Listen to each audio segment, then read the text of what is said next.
people in the UK, people in the US. Is there an openness to independence for Biafra? No, there isn't. It's what you get is very condescending, wishy-washy. These are black Africans. Really, what do they know? Sort of attitude. We know best than they do, and we try as much as possible to enlighten and educate the American and, by extension, the European audience to the fact that before you had freedom and liberty in any part of the world, in Biafra land we had freedom and liberty. Before you had political asylum in any other part of the world, where I come from, there was political asylum being granted to people. That is the meaning of Biafra anyway. Come and join if you believe in our value system. We had a series of both political, legal, and legislative structures that endured for thousands of years. These were unceremoniously swept away in the name of, I don't know, civilization or advancement. Right.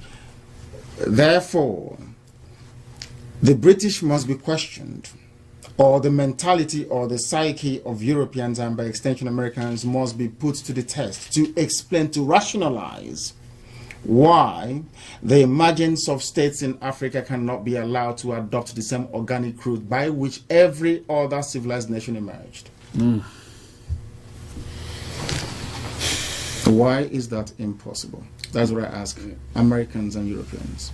And their answers are not good. There are no answers. Yeah. They don't have any answers to it. All they say is that, oh, why didn't you just get on with it? I want the same things that you have in America. I want liberty. I want freedom. I want all the rest of it. That is what makes you a human being, or else you're an animal. And being forced to live in cages in Africa, or being forced to live more or less like animals, is not a situation we are prepared to tolerate for very long. No. Yeah. Death is better. Have there been armed clashes between Biafrans and Boko Haram?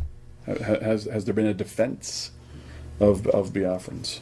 No, not at all, because we are not allowed to defend ourselves. They can kill us. They can get arms flowing in from Lebanon, from Iran, from Saudi Arabia. There are jihadists coming from all over the place, coming in there. There was a plane load of arms that came in, was detained at the airport from Egypt. The Arab world, that is what drives me insane. The Arab world and the Islamic world are busy supporting Boko Haram in their stated aim of spreading Islam to Christians in Nigeria. The Christian world are not reciprocating. They're not coming to our rescue. I don't know how you can defend yourself against somebody who is armed with RPGs, armed with AK-47s. I don't know if you do that through prayer and fasting. I do not know. Right. But that is the sort of condition we're faced with. In other words, as we speak right now, the process of Islamization is gathering momentum, and no one is doing anything. Right. It's medieval. It's you will convert or you will die. They crucified some people. Was it 2 days ago? I think we've got the pictures on Facebook. They actually crucified some people. They actually crucified. Yeah, they did. Yeah. There's something ISIS is doing that they're doing that you either convert or we kill you. And I don't know why the world expects us to deal with that. It's either there is something going on. It's either everyone else is a Muslim. That's what I say sometimes. That everyone in the West is a Muslim. That's what I say, because you couldn't possibly keep quiet when such a thing is going on. No. It's terrible. No. Terrible. You're opening my eyes in ways I knew this was going to be eye-opening. I did not realize what is happening. Who is Boko Haram organically? Are they a government creation? Are they... Boko Haram is, you need to understand the geopolitics of Nigeria to then start comprehending the concept or the ideology that drives the insanity that is Boko Haram. In the north, you have the areas you call the Mohammedan Emirates of the North. These are people who are predominantly, by ancient culture and tradition, Islamic. They are Hausa, Fulani people. In the west, coming down near Lagos, is you have the Yoruba people, and in the east you have the Biafran people. Now, the Hausa Fulani people, we are told by the British that they have the right to rule in perpetuity Nigeria. The British in 1953 and 57 were involved in a massive fraud to rig the census results. In other words, they skewed the numbers to always favor the Hausa Fulani people that they may remain in power. And the reason for that is that the British is scared that Biafran people, especially the Igbos, are somehow human, that we can think properly. Yeah. And we have the oil. The oil wells is in the oil wells, the reserves, everything is where we come from. In Biafra. And the British couldn't retain or sustain their colonial presence in Africa because the USA asked them to leave. So what they now did is to take the control of the oil, hand it over to a group of people they think they can manipulate very easily. That's all. That's what has happened. And now they now believe that they have the right to rule. Unfortunately for them, President Goodluck Jonathan, the incumbent president, emerged out of circumstances that could be described as somehow mysterious. He came up as the president, and now they don't like it. 3 people funded Boko Haram. The ex-president, head of state Buhari, another ex-head of state, Hausa Fulani Islamic person called Babangida, another vice president, Atiku Abubakar. They consciously went out to fund Boko Haram. Because Buhari said, after Jonathan won the 2011 elections, that I will make the country ungovernable. He said it openly. Oh. And they went ahead to do it by killing poor, defenseless Biafran Christians. Because they know that Christians around the world will not come to our rescue. Yeah. They also know that no other people will come to our rescue because they don't want us to emerge as a people. That's the problem. Yeah. So the British don't want you to emerge as a people. No. Aha. That's the problem. It's a huge problem. Massive. But this time around, whether they like it or not, I'm sure the British didn't want the USA to emerge either. No. Whether they like it or not, we shall emerge. Yeah. Or everything else there will die. It'll have to. I mean, It's one or the other at this point. One thing has to happen. Either we have Biafra or we all die. There's no going back this time around. There'll be no exile, no running away. That is our land. We've lived there for thousands of years. That's where we were born. That's where we will die. Yeah. Are you all willing to go back and be there? At the drop of a heart, yes. Yeah. Yes. Yeah. And a heartbeat. Yeah. We'll go there. And obviously loved ones are there. And they're there. My parents are there. My loved ones are there. Yeah. And it's a land we've been in for, as I said, thousands of years. And a history and a rich culture and a vibrant way of life that has literally been obliterated. Yeah. You go to the book of Leviticus. 80% of what you have in the book of Leviticus occurs where I come from. 80%. 80%. The Levitical law. Everything. It wasn't us. I strongly believe, this is my hypothesis, of course I've not, of course I hold on to it very strongly.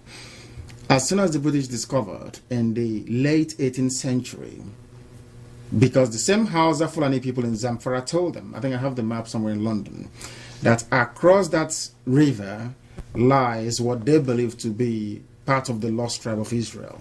All hell broke loose. Yeah. There was then a very systematic and deliberate policy to obliterate our history. The British first said that the Igbos don't have any history. First of all, they removed the name Biafra, which was exactly the name they used to go into treaties with us. They used, you see there clearly written, the chiefs of Ishekiri and Biafra. They then quietly took that away to now only take a component of that, one clan alone, which is Igbo. Because in Biafra you have the Idoma, you have the Igbo, you have the Bibio, you have the Efik, you have the Izon people, which they call Ijo, you have the Shekiri, you have the Robo, and some parts of Igala. Wow. These are the 7 people that make up, these are the 7 tribes that make up Biafra land.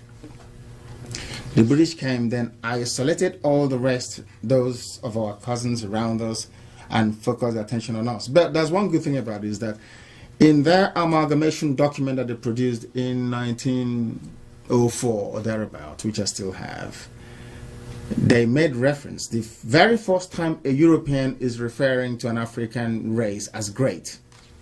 Yes, the man said the great Igbo race across the Niger. And that speaks volumes.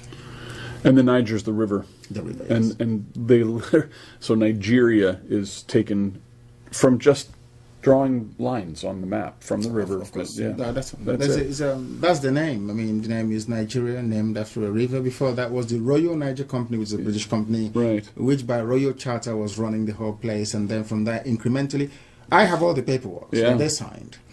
At no time did we give the British the consent to form a country called Nigeria. At no time in our history. I have all the paperwork. We gave them our land to trade. Right. That's all.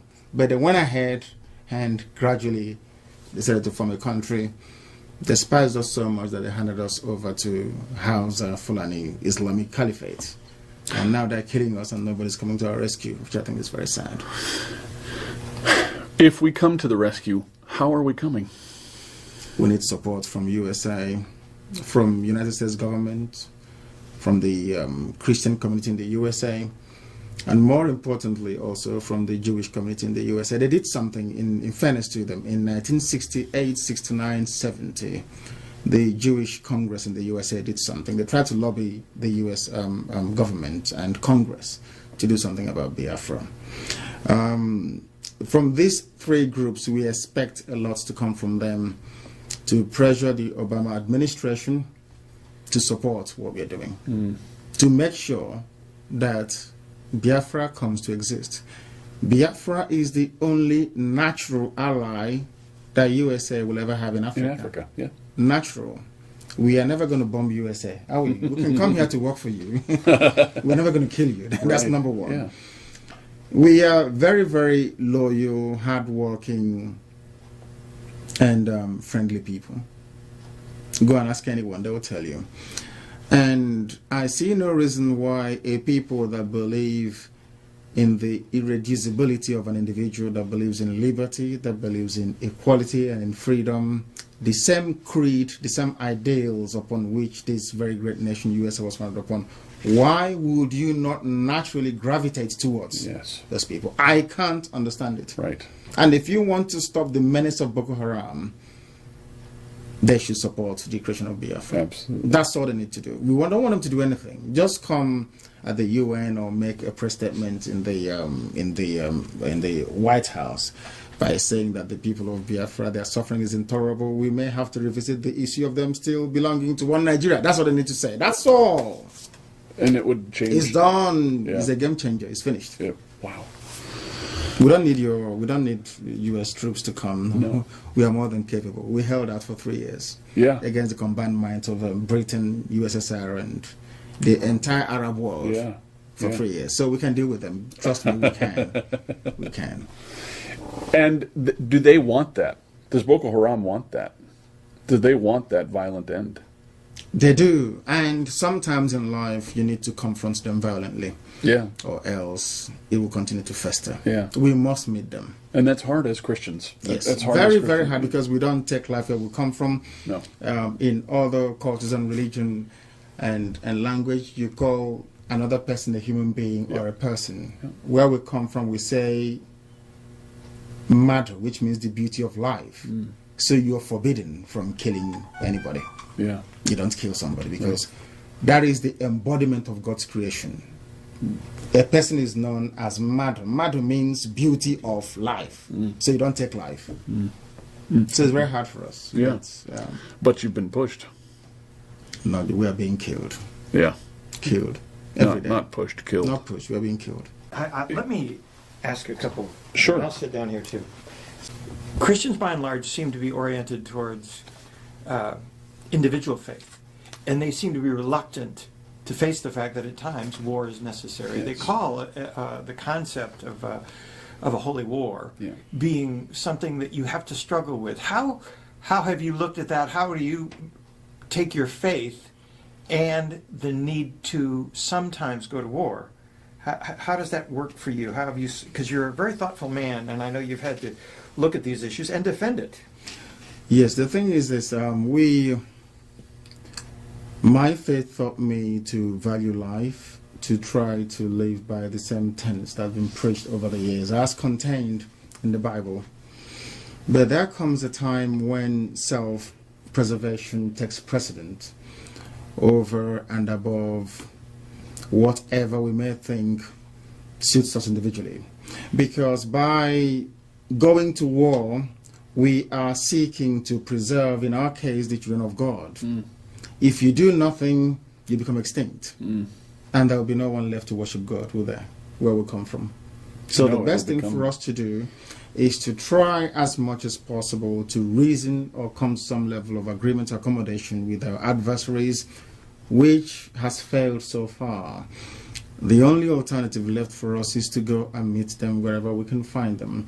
And we don't have any difficulties, because the reason why you have the U.S. Army is to preserve the ideals upon which this country is founded upon. Even your own body has its own defense immune system, isn't it? Without it, the human body will perish. Everywhere you go to, even in heaven, you have angels with their swords guarding the gates of heaven, against the forces of darkness and of hell. So even if you extrapolate the argument and take it away into the natural world, where nature rather than reason obtains, you will still see the same phenomenon and forces at play, that there is need for you to defend yourself. I have another question, and that is, certainly our founding fathers had to struggle with that very issue. And is it related to England? They had a strong faith, different faiths, possibly, but they had to come up with a Declaration of Independence. You are the vocal person that has really brought together Radio Biafra. What are the coalitions you have? Do you find that you have... How would you write your Declaration of Independence? What would be included within that? What are the values? Would there be religious freedom for other people who have a different point of view? Yes, there will be religious freedom. We've had it before. By our very nature, by our name, Biafra means come and join. That's the meaning of it. Yeah. Everybody, including the Sultan of Sokoto, can seek asylum in Biafra, will respect him and will allow him to come in. It's in our nature, that's how we are. From childhood, your thoughts. If your mom is beating you up or whatever, or chastises you a lot, you just run to the next person. All you need to do is to hold them very tightly, and your mom or your dad will never touch you. We've always had it. So tolerance is interwoven in our essence, in our being. Freedom, freedom, freedom. In every way you can imagine it. There is a name, there's something we say will come from. Onyenachia means, I can never judge you, it's between you and your God. So that tells you. Absolutely. We are the original architects of freedom, and the British will attest to that. Yeah. We never had any theocracy, no dictatorship, no kings, nothing for thousands of years. We are not about to start now. For the first time, I think America, in the face of ISIS going into Syria and Iraq, has opened our eyes to the reality of the desire for a caliphate. We think of that now in terms of the Middle East, but Africa has been facing that for a long time. Talk to us about a little bit about the mission that the Islamic jihadists have within Africa to control all of Africa. And to dovetail on that, it's because this tolerance and this freedom that Americans feel, that you feel, Boko Haram does not feel. They don't. And ISIS does not feel. And as near as I can tell, Islam does not feel. I'm not a judge of Islam. I don't know. I will judge them because you don't live with them. No. I do. Yeah. So I can judge them. Okay. The fact of the matter is this. If you go back to the statements made by the man that brought this virulent form of Islam into Nigeria, made Othman Danfodio, from Othman Danfodio to Ahmadu Bello, the son, and right up until this very moment, There's been one common theme running through everything they have said, their ideology, their philosophy, their thinking, their way of life, which is to propagate violent Islam all the way to the ocean. That's something you must know. That work has continued unabated. Biafra is the only piece of unconquered Islamic territory in West Africa, and they are seeking to take it. They vowed to take Biafra. Is on tape, which we will supply you with. So you can see what these people are saying. When you bomb Afghanistan, when USA bombs Afghanistan, they kill us in Nigeria. When there is a cartoon of Prophet Muhammad, they kill us. Every blessed day we are dying. We live with the reality. The slow march of Islam has been ceaseless from time, encouraged by the British. Encouraged by the British. Whatever they have been. The British government, you may wish to know, has never supported the independence of any Christian country in the world since the beginning of time. But they have always consciously and studiously supported the emergence of an independent Islamic caliphate. Yeah. Lawrence of Arabia. One of the criticisms that could Lawrence come of your way, Arabia. or at least questions that could come your way, Yeah. and that is Biafra does have control of the principal oil within Nigeria, were it to be formed under the present Yes, situation. that is correct, yes. That is a major obstacle, I would imagine, for people who are frightened of the fact that if you do gain control, they will lose the opportunity of having access to that. How do you approach, as an independent Biafra, the issues that are around the oil, around criticisms, and the resistance that will happen to your independence on the basis of that resource alone? The resource, we believe in development, which means the oil will have to be sold to our friends and to our partners, and in return, I'm an economist myself, in return we get vital foreign exchange with which, or foreign reserves with which to try and develop other aspects of the economy. We believe in inward investment. We would like companies from countries that are friendly and supportive of Biafra to come in to invest in Biafra. We want investment. We don't want to be like Saudi Arabia, you sell oil and you buy everything else. No. Right. We want tangible, concrete investments to come in. We are not going to drink the oil. It's a natural resource. We need to give it to the economies of our friends to keep growing, because a very healthy US economy or a very healthy EU economy is also going to be beneficial to Biafran. So we can find export markets for our goods and services. We are like that. I mean, we're not... we understand the intricacies of world economy and the need to make available to the international market your resources to continue to fuel human development. So it is not a problem. Our oil fields and that very sector will be open to our friends, and only to our friends. You can't expect not to help us and then eventually we let you in. It's not going to work that way. But if you help us, of course, it's there for all to have access to. We've gone on record to say that oil is not our problem. All we want is freedom. Oil is not the issue. The issue is freedom. Once we have freedom and a semblance of dignity, then we can exist as human beings, because right now I don't see myself as a human being. A monkey is better than me because I don't have freedom. One of the things that it's always impressed me, the more I've come to know about your country's history, is the productivity of your people through the ages. You have been, and now many of them who have left Nigeria are all over the world, being productive, hoping that this would happen. I know when Israel eventually became its own country, there was a homecoming, and probably millions of people going to their homeland again. Is that part of your vision? Tell us a little bit about your vision for the future. They will come back, including some of you from the USA as well. That will be the most natural home for African American people. It will be natural. That will be very, very natural for them to come to, because if you look at the map of Biafra, which is right here in front of us, you will see that the rising sun is cleverly positioned on the black strip of the flag, which means that we bring light where there is darkness. That's what we do. Everybody will run open doors, not just for Biafrans, but also for African Americans that have not been able to connect with Africa for very many centuries. They can come back and become a part of it. Because mind you, most of the people that were taken away from Africa to come to work in the plantations of the USA came from the Bight of Biafra.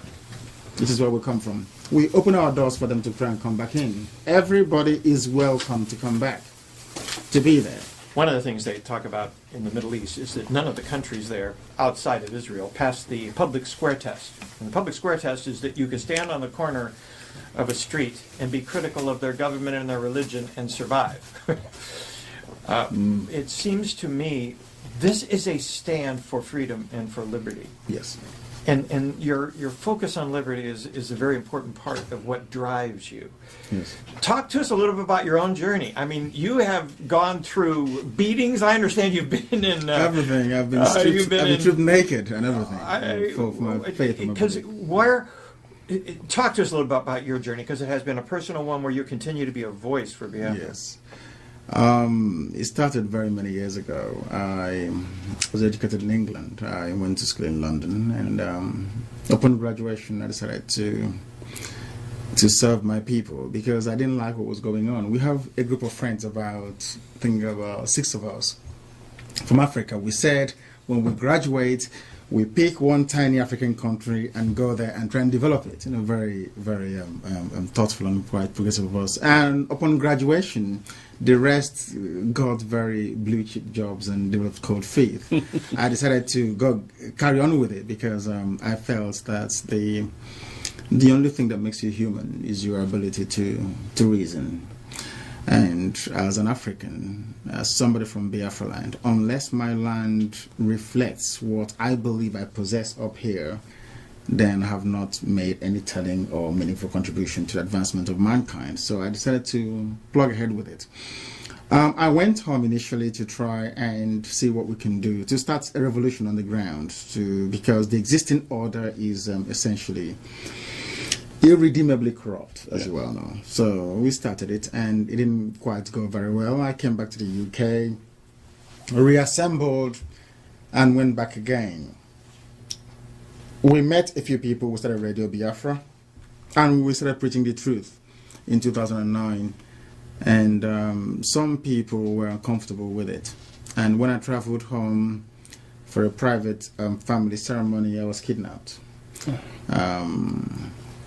I was beaten, I was tortured, I had people spit at me, some urinated and poured it at me, and for speaking the truth, for telling them that the way they were doing things weren't proper. That wasn't enough. I was arrested before then at Murtala Mohammed Airport. I was detained for 8 days solitary confinement at the SSS headquarters because I was preaching Biafra, had some Biafra materials on me. And after that, I was transferred to Abuja under military escort, a 5-car convoy. I was detained for 3 months, solitary confinement again. And there I met the coup plotters from Equatorial Guinea, Mark Thatcher, all the rest of them. And actually, I think the reason why God sent me there was because to save the lives of those people, I believe. Because had I not gone in there, they would have been killed. But as soon as I came out, I told Amnesty International what was going on, and then they started to sort of fight for them to be released and stuff. So I came, and then I struggled again to start Radio Biafra. People weren't forthcoming. I became homeless in England as a result of it because I was investing so much in broadcasting on shortwave, which is it's very prohibitively expensive. And then we continued, went on to the internet, that our budget could carry us, and then now we're on satellite. So, and it's been relentless, because one thing is, if you're doing the right thing, which I believe we're doing, you continue doing it until at a time when the world will then come to the realization that what you're saying is true, because the suffering has continued, the killings, the death, the deprivation, the deportation. I'm not sure you know that you deport people. Do you know you can deport somebody from a part of Nigeria to another? How do you do that? By forcibly removing them from the street. Yeah. locking them up somewhere, putting them in a vehicle, and then transporting them to wherever you want them to go to.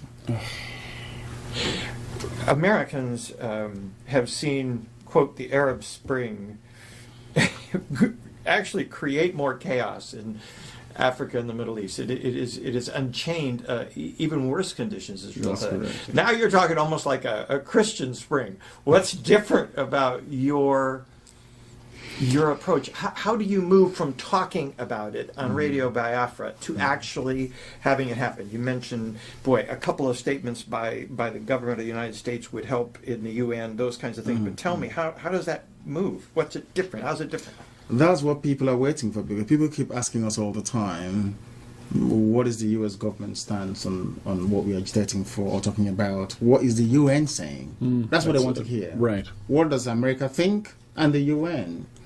So for us, that is the trigger, that is the catalyst that will solve a lot of problems. And the world must be able to rise up and be very mature about it, to say to themselves that in Africa, actually, we do have human beings who can reason properly and not try to be as condescending as they've been all this while, or to... For years. I mean, Yeah. There seems to be this very funny thing that self-awareness of criticism works in the West, but you, as a black person from Africa, you're not allowed to criticize yourself or something. I don't believe in that. I believe in being self-critical. If I've done something wrong, I believe in appraising myself. How we're going to do it is very simple. The American public is also very critical in this. If the American public can give us their support, that will then spur us on to go back to our people and to say the government may not be listening, but the people that own America are listening, and we can work with them. That will then give them the impetus to go ahead and rightfully possess what belongs to them. Because one thing we're not going to have, which is what we're making it very clear to the world, is this. The status quo can't continue, I'm afraid. It cannot continue. It can't. And in terms of controlling the outcome, the aftermath of any kind of spring that may result, is that you always look at the value system of a people. That is the determinant. That determines the outcome. Those of them that believe in unwavering Sharia Islam, you always know that you cannot have a democracy, liberty, or freedom under Islamic rule. It's there in the Quran, if we bother to read it. It's there. It can never happen. And then you have Biafrans on the other end of the spectrum that believes in libertarian values, not just liberty. We are libertarians to the extreme. When you grow up where we come from, you migrate a few miles away from your father's house so that your parents would even have to disturb you. You go there and grow your own family all by yourself. We come from a country where if you're born a male child, automatically, by right of nature, one day you will become a landlord. You will have a piece of land upon which to build. Irreducible. It never changes. Therefore, in our bones, not just in the blood, we have the DNA of freedom implanted in it. All these things changed, and we're trying to go back to it. So we can never, the excesses of what happens when you have a new African country won't apply in our case, because frankly we're not like them. Right. Can never be. Yeah. We are different. And doing so, as you say, is part of what Americans, what Westerners would refer to as seed planting, as putting a Christian, economically cooperative people in a place where we have really not had that. Exactly. And not only that, I travel across the stretch of Africa. I travel from Gabon all the way to Gambia. Oh my. All the time. And it would please me to see Americans, all these my people here, bring down their friends to come home on holidays to say, these are my friends, I brought them from the USA and all the rest, for us to enjoy. You can't do that anymore, can you? No. Because you're afraid of kidnappings and all the rest of it, all these social vices and ills. The best thing that America can ever do in terms of its foreign policy is to support the emergence of Biafra. Ever. Because as you quite rightly pointed out, from Biafra, America can say, I can always use Biafra as an example. Yeah. The same way that Israel is used as an example in the Middle East. Isn't it very funny that Israel is the only democracy in the Middle East where you can vote, you can actually stand on the street corner and criticize anybody you like. Including the Israelis. And nothing happens to you. Yeah, right. Yeah. Nothing. I said to people that criticism can only make you get better. It won't kill you. No. It won't kill you. It does nothing to you. Somebody saying, oh, you're stupid, you're this. Tell me what you're doing with our money, our taxes.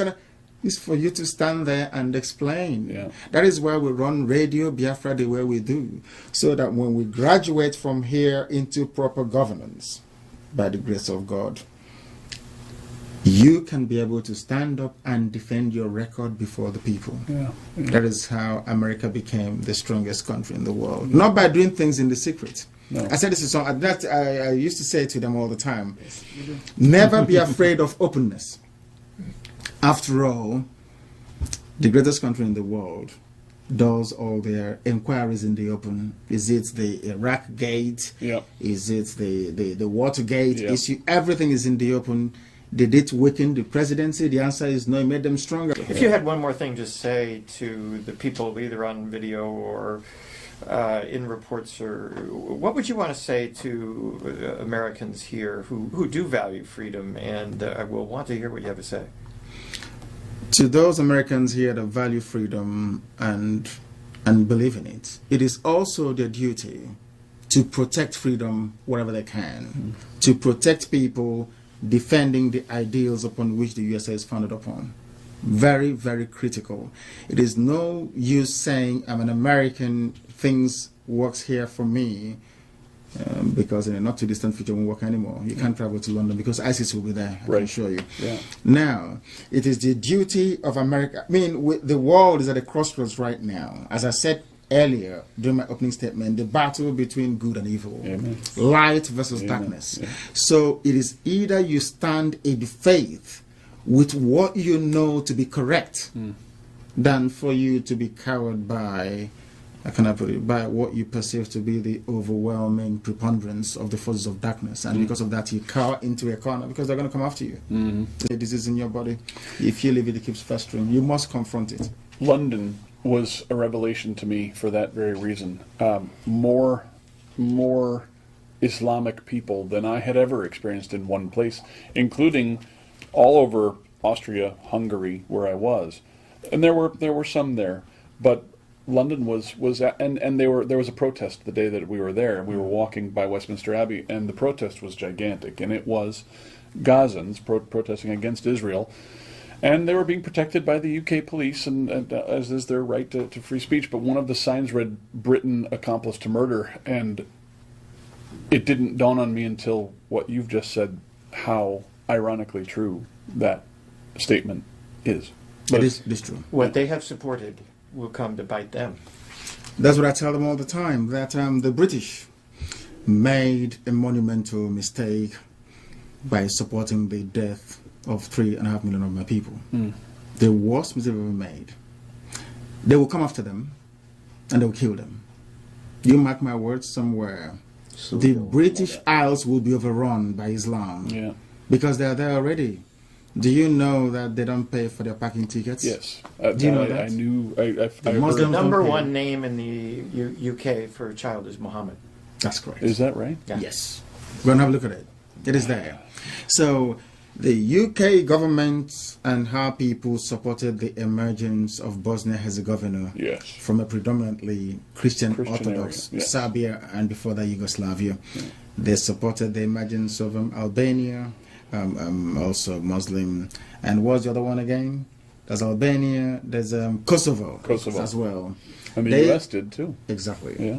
They supported the freedoms of all the Arab countries away from the Ottoman Empire, Lawrence of Arabia or the rest of it. The British occupied Palestine and refused the right of passage. I read Leon Uris's book, Exodus. I don't know if you've ever read it before. I read it. How they refused Exodus to dock. I think it was in Haifa also, by the British garrison there, saying no to them, that they can't come in. But you can quite easily go to the same Bible that you read all the time and see who owns the land. They can see it very clearly. Because there is something about humanity, I would say, that baffles me. You have before you all the available facts and evidence, and you consciously choose to ignore it. There's something wrong with that person. And also the British did. So it doesn't really surprise me at all. And I've said to them before that you have something against the children of God. Said to the British people. Of course they did. In Israel, they didn't want to go away. The British officers were within the Jordanian. In fact, the entire officer class of the Jordanian army that fought the Israel in the War of Independence, where people didn't know this, was staffed by British officers. Yes. Really? Yes, go and have a look. Go and have a look. The Jordanian army, go and have a look. They still lost anyway. Yeah. Now, the fact remains that we must be bold enough.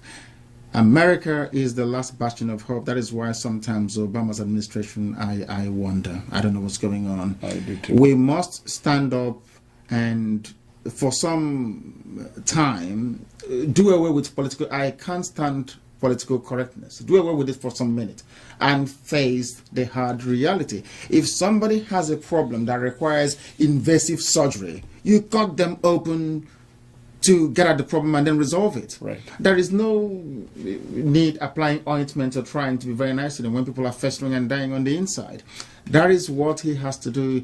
He needs to be decisive. The support for Israel is critical. It is critical. There is no way you can use human shield or launch attacks against a sovereign nation from the comfort of a children's classroom and don't expect some measure of reprisal. When the Japanese attacked America, America responded. When Hitler attacked Britain, Churchill responded. You never allowed tyranny or terror to prevail. Why must other people be allowed to live under that? It's not possible. If you don't help us, we all sink in this one big, gigantic cauldron of deceit and lies. And darkness. And darkness, of course. Very, very important. Thank you. Thank you very much. Thank you. Thank you. What an eye-opening experience.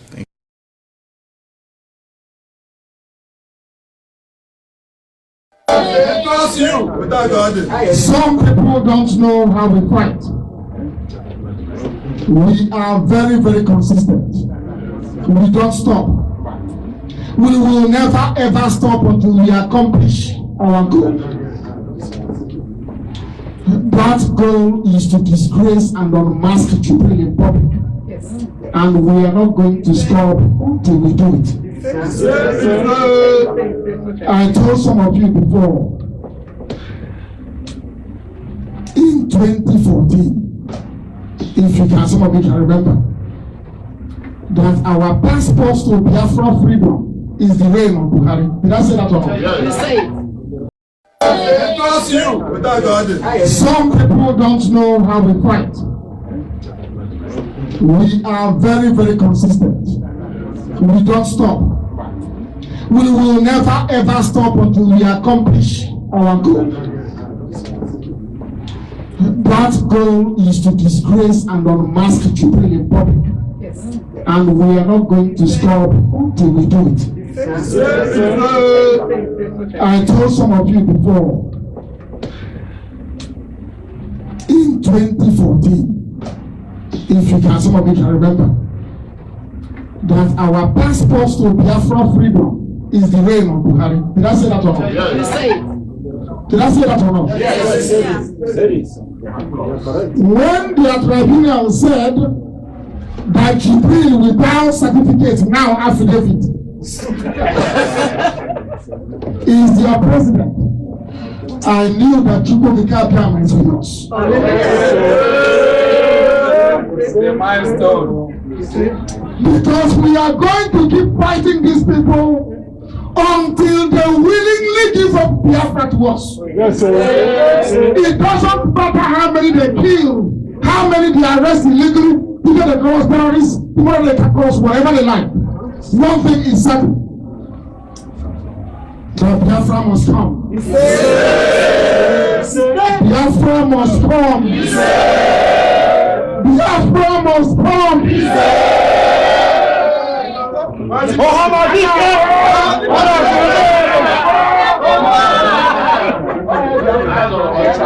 When you are at the center of this very movement, you encounter a lot of difficulties and problems. It comes with the territory. There is nothing, I repeat, there is nothing that will stop this very movement.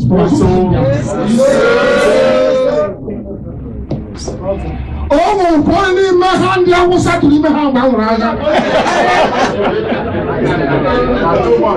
Some of them, Monday na crash. Monday, full of hand people.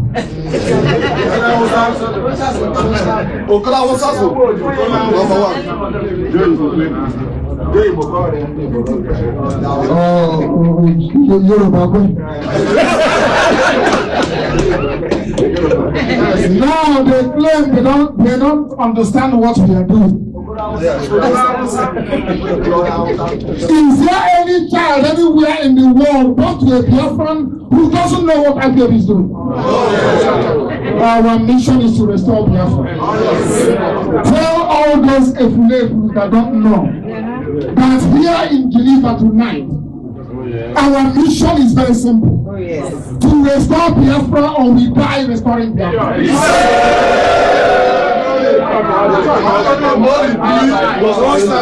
can no longer claim he doesn't know what we are doing. Because life will go here. Our enemies will come. They will try to ridicule what you're doing.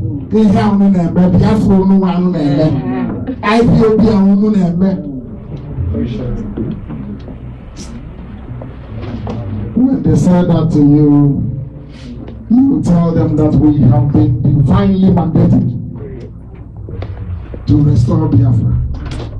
That is why we were born. That is why we exist. And that is why Biafra must come. Some of you here may grow tired.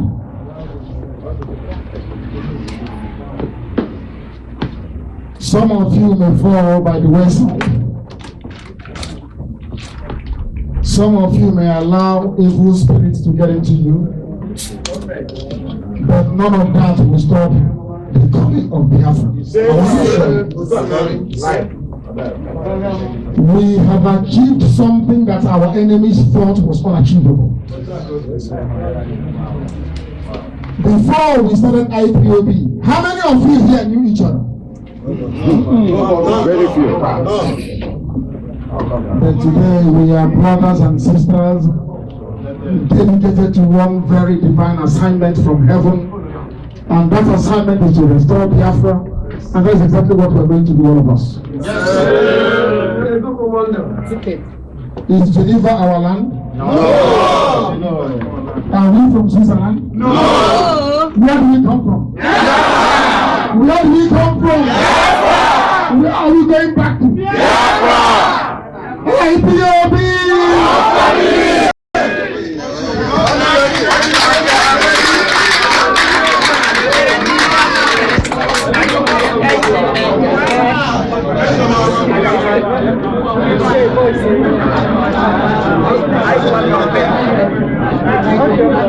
IPOB!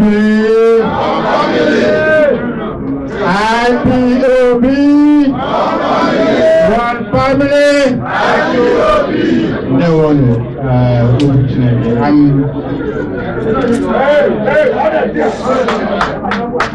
Because I make a known for the time you all have brought out to be here to welcome our leader, IPOB in Switzerland, and of course IPOB in Geneva, and all over the world where you came in today. We welcome you and we thank you. I wouldn't know if there is anybody who has a question for our leader. Not too many questions, maybe a few questions, and then we can. Not a question, just a word. A word. We have a lady here. She requested to be given attention. So let me give her for the microphone.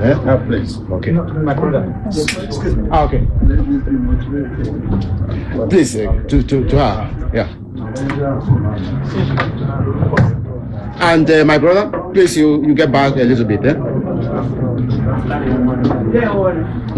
I may not speak good Igbo again, but I came out here 4 years after Biafra, and I studied. So Mbembo, when he came out at the broken gate, what do you call it, the broken chair, I managed to pass a poem to you. And that poem, I wrote it when I was very maybe 19, 20 years old. You saw the death. So when Ojukwu was dying in the UK, I faxed it to him, and the senior medical officer taking care of him promised to read it to him since he was not seeing again. So those are the poems I kept, and I've never published them. I wanted to publish them before what's the man, he died, you know, I can't remember because I forget things. So what I'm going to say again, apart from that poem, you've read it, you can publish it, you can put it anywhere. I retired from the UN. And when Biafra was there, another poem I wrote was that our name means birth was inevitable amid fury and reduplicated atrocities. B-I-E-F-R-A. So that is Biafra. Wow. It's one of the poems I wrote. There are more than 20 of them, so I don't know if I will ever publish them. so I'm very grateful for what you are doing. The only thing again I have to say is that they created the 5 states and then it cut all of us into pieces. You would ask me, where are you from? When I came out here, it was still called Eastern Nigeria. So I don't care. I know where I come from, but I don't tell any of you, except few people in the UN who know. So it's not necessary that we divide ourselves further than they have cut us into 5 pieces. And then I'm asking all of you, I went home for the first time in 10 years in May. And then I was told they were building a mosque in Owerri. And then in Abakaleke, the governor gave some lands for them to build a Muslim school. So where, if the Hausa man sits behind your bedroom, how can you say you are Igbo? So all of you who saw when the Malam went to see the, what you call the Archbishop of Canterbury, why don't you write him a letter to ask Buhari to stop implanting? Some people don't know how we fight. We are very, very consistent. We don't stop. We will never ever stop until we accomplish our goal. That goal is to disgrace and unmask Jubilee in public. Yes. And we are not going to stop until we do it. Yes. I told some of you before, in 2014, if you can, some of you can remember, that our passports to Biafra freedom is the reign of Buhari. Did I say that or not? Yes. Did I say that or not? Yes. Yes. When the tribunal said that Jibril without certificate, now affidavit, is their president, I knew that Chukwuka is with us. It's the milestone. Because we are going to keep fighting these people until they willingly give up Biafra to us. Yes, sir. It doesn't matter how many they kill, how many they arrest illegally, people they cross terrorists, people they can cross whatever they like. One thing is certain. The Biafra must come. Yes. Biafra must come. Yes. Biafra must come. Yes. When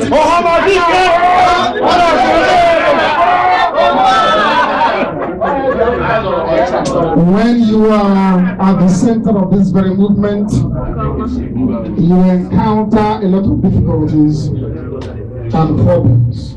It comes with the territory. There is nothing, I repeat, there is nothing that will stop this very movement.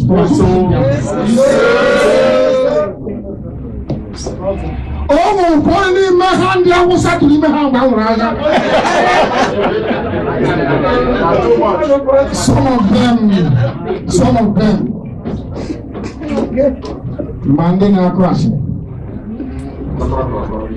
Monday, full of hand people.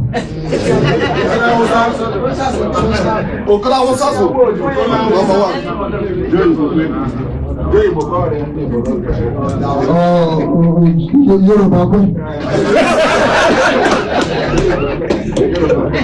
Now they claim they don't understand what we are doing. Is there any child anywhere in the world, not to a Biafran, who doesn't know what IPOB is doing? Our mission is to restore Biafra. Tell all those Efulefu that don't know that here in Geneva tonight, our mission is very simple. To restore Biafra, or we die restoring Biafra. He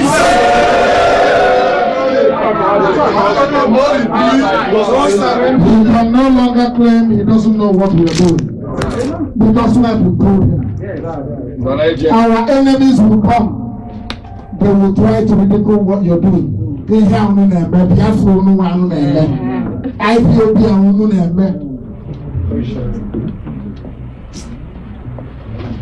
When they say that to you, you tell them that we have been divinely mandated to restore Biafra. That is why we were born. That is why we exist. And that is why Biafra must come. Some of you here may grow tired.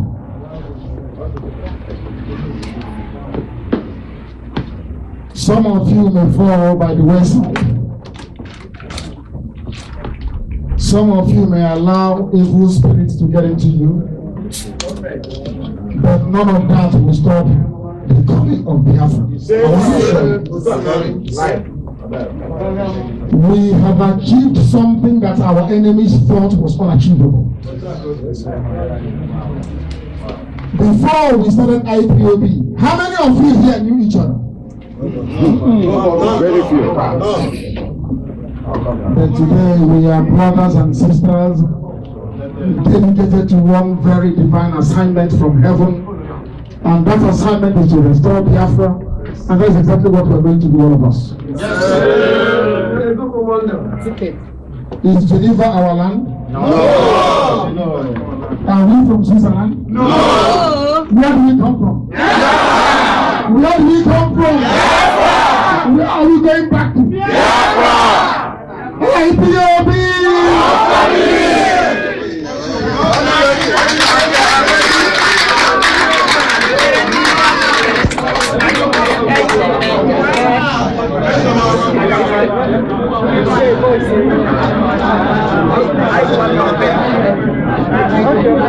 IPOB!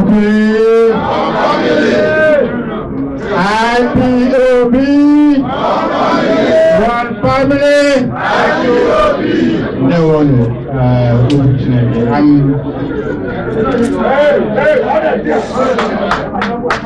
Because I make a no. For the time you all have brought out to be here to welcome our leader, IPOB in Switzerland, and of course IPOB in Geneva, and all over the world where you came in today. We welcome you and we thank you. I wouldn't know if there is anybody who has a question for our leader. Not too many questions, maybe a few questions, and then we can. Not a question, just a word. The word. We have a lady here. She requested to be given attention. So let me give her for the microphone. Please. Okay. My brother. Excuse me. Okay. Please, to her. Yeah. And my brother, please, you get back a little bit. I may not speak good Igbo again, but I came out here 4 years after Biafra. And I studied. So Mbembo, when he came out at the broken gate, what do you call it, the broken chair, I managed to pass a poem to you. And that poem, I wrote it when I was very maybe 19, 20 years old. You saw the death. So when Ojukwu was dying in the UK, I faxed it to him, and the senior medical officer taking care of him promised to read it to him since he was not seeing again. So those are the poems I kept, and I've never published them. I wanted to publish them before what's the man, he died, you know, I can't remember because I forget things. So what I'm going to say again, apart from that poem, you've read it, you can publish it, you can put it anywhere. I retired from the UN. And when Biafra was there, another poem I wrote was that our name means birth was inevitable amid fury and reduplicated atrocities. B-I-E-F-R-A. So that is Biafra. Wow. It's one of the poems I wrote. There are more than 20 of them, so I don't know if I will ever publish them. So I'm very grateful for what you are doing. The only thing again I have to say is that they created the 5 states and then it cut all of us into pieces. You would ask me, where are you from? When I came out here, it was still called Eastern Nigeria. So I don't care. I know where I come from, but I don't tell any of you, except few people in the UN who know. So it's not necessary that we divide ourselves further than they have cut us into 5 pieces. And then I'm asking all of you, I went home for the first time in 10 years in May. And then I was told they were building a mosque in Owerri. And then in Abakaleke, the governor gave some lands for them to build a Muslim school. So where, if the Hausa man sits behind your bedroom, how can you say you are Igbo? So all of you who saw when the Malam went to see the, what you call the Archbishop of Canterbury, why don't you write him a letter to ask Buhari to stop implanting their mosque, etc., in Igbo land? Because even if we are going to be free tomorrow, how are you going to chase them away? They're already there. They are killing people in Enugu everywhere they go, and then they say carry their machete. So what are we doing? Where are your governors? What are they doing? Say, sir, I want that human rights, but I can't be bothered. I worked with all the, jurists, international, all those lawyers. I was assisting them. My French is perfect.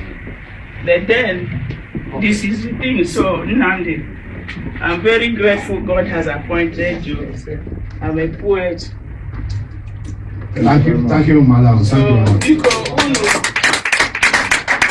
be behind him, and then let's have one goal. Thank you, Madam. But you give us a favor, Madam. Yeah. You join us here in IPOB in Geneva.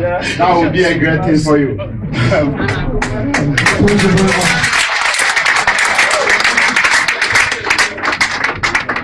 Thank you very much. Thank you very, very much. It's a very good thing that you spoke first this evening. Because I read somewhere that one of those Efunefus responsible for bringing Fulani herdsmen into our land to settle, they said that we are their sons and daughters. That tells you how bad things have become. When those you're older than will turn around and say you are their sons and their daughters, because they are enjoying the benefits of high office courtesy of the patronage of a badly educated Fulani man. She said something here. Some of you may have picked a fight with us when I told you that your governors were evil. Some of you didn't realize what I was saying. We started saying this way back, that these people you call your leaders, they were handpicked by Fulani men to do a specific job for them. And what is that job? Some of you think that Ruga is not happening. Enugu State is almost gone. Ebonyi is almost gone. When we travel to the north, we use our money, work very hard to establish a business. We buy land, build factories, build houses, build shopping malls. In our own land, they take our land by force and give it to Fulani headsmen from Mali, from Chad, from Niger. And they build their settlements. That gave Mieti Yala in Enugu the impetus to say that they will be touring 14 Fulani settlements. Some of you didn't read it.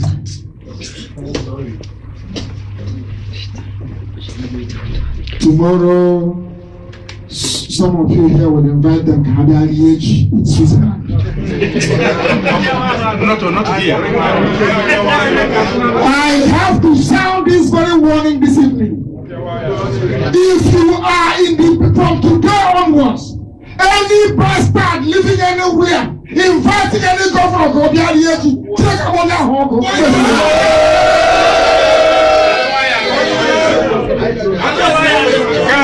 Understand this very well. Our land is under siege. You have people that claim that they are Biafrans or Igbo people, inviting abroad those responsible for our misery and our shame, because you want to share in the money coming from Abuja. I am sure all of you here, you're working. Of course, you know we are miscreants, but we work. If you're not proud, I'm a very proud miscreant.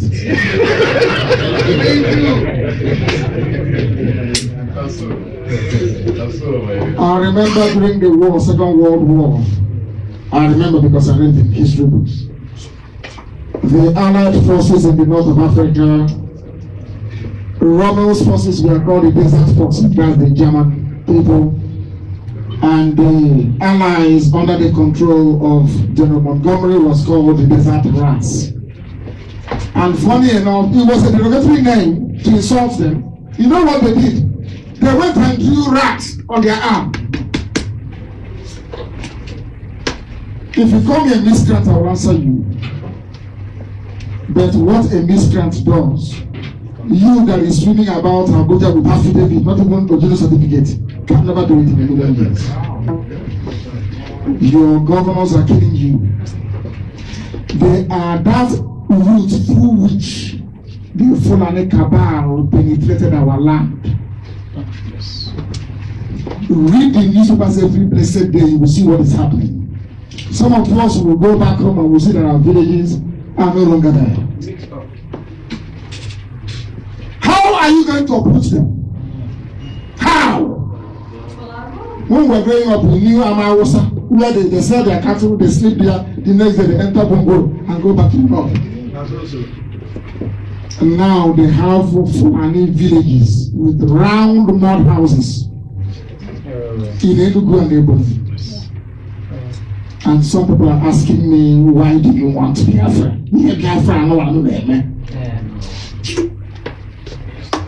A governor is owing salaries. Is any of you here aware of what is happening in Agapoli? They were owing them for 16 months. See, 1, 6, and you know what they did? They now turned around and sacked all of them. And asked them to reapply. Then one idiot somewhere will invite him also to come and yell at you somewhere outside. And the person inviting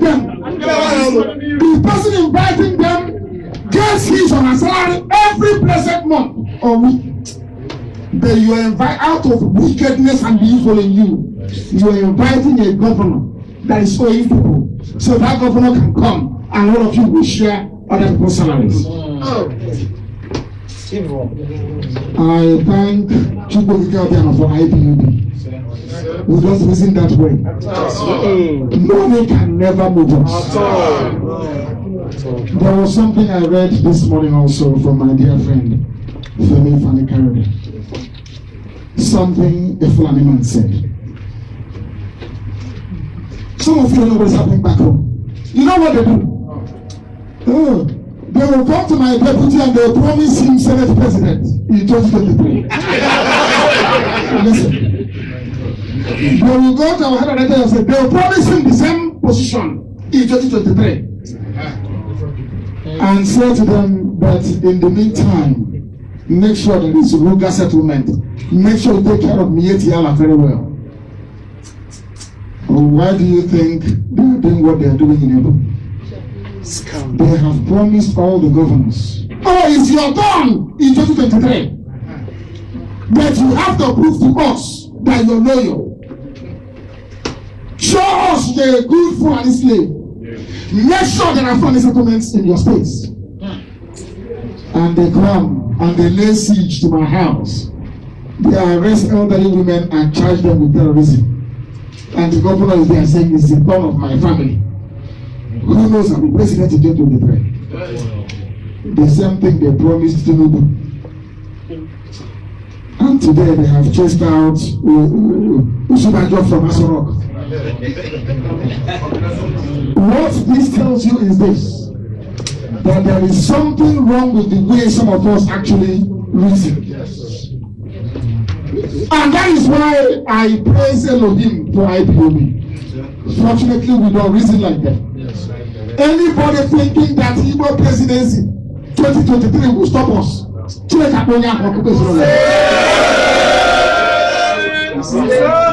What we want is Biafra. And what we're going to get is Biafra. There are Igbo people in Benue. Our mother had talked about gerrymandering, cutting us into 5 states. They draw their map. You see us very tiny. It's a lie.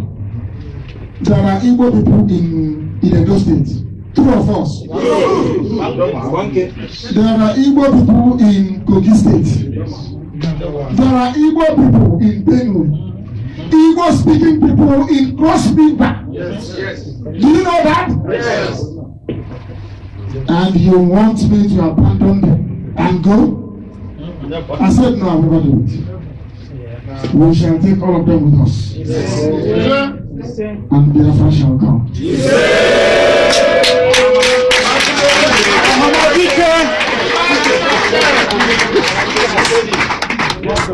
Yeah, I will give a brother here. So, I'm the boy, man, I want to go get I'm putting a bar, my club, my dinner, I go, IPO, I go so put it, I am going off. See how they go over the area I get play. So, the NDC has one, but the IOC. What am I going to do?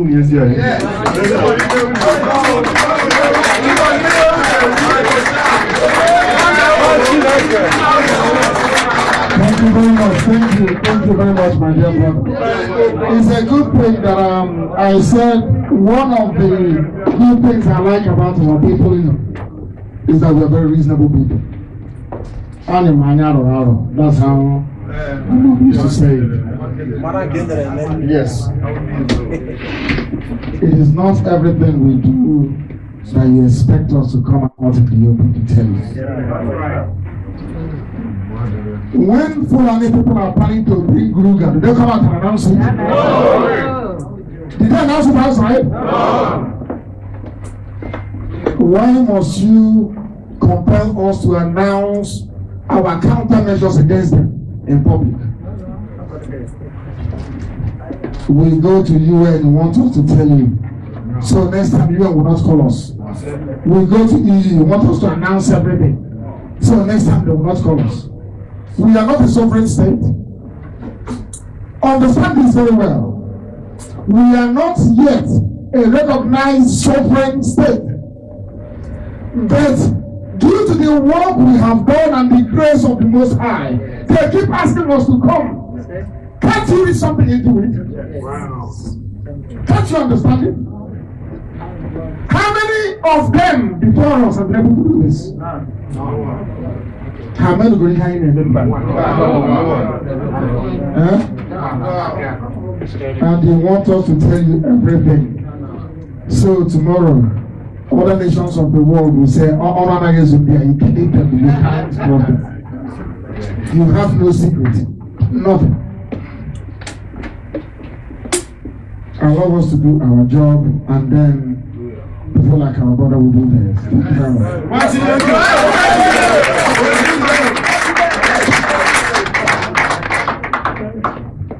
IPOB, IPOB,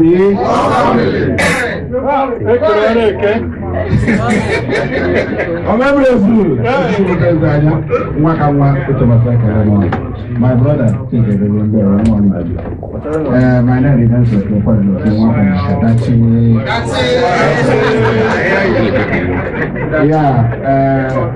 I think I've been saying this even in Radio Biafra, but I'm not talking for myself.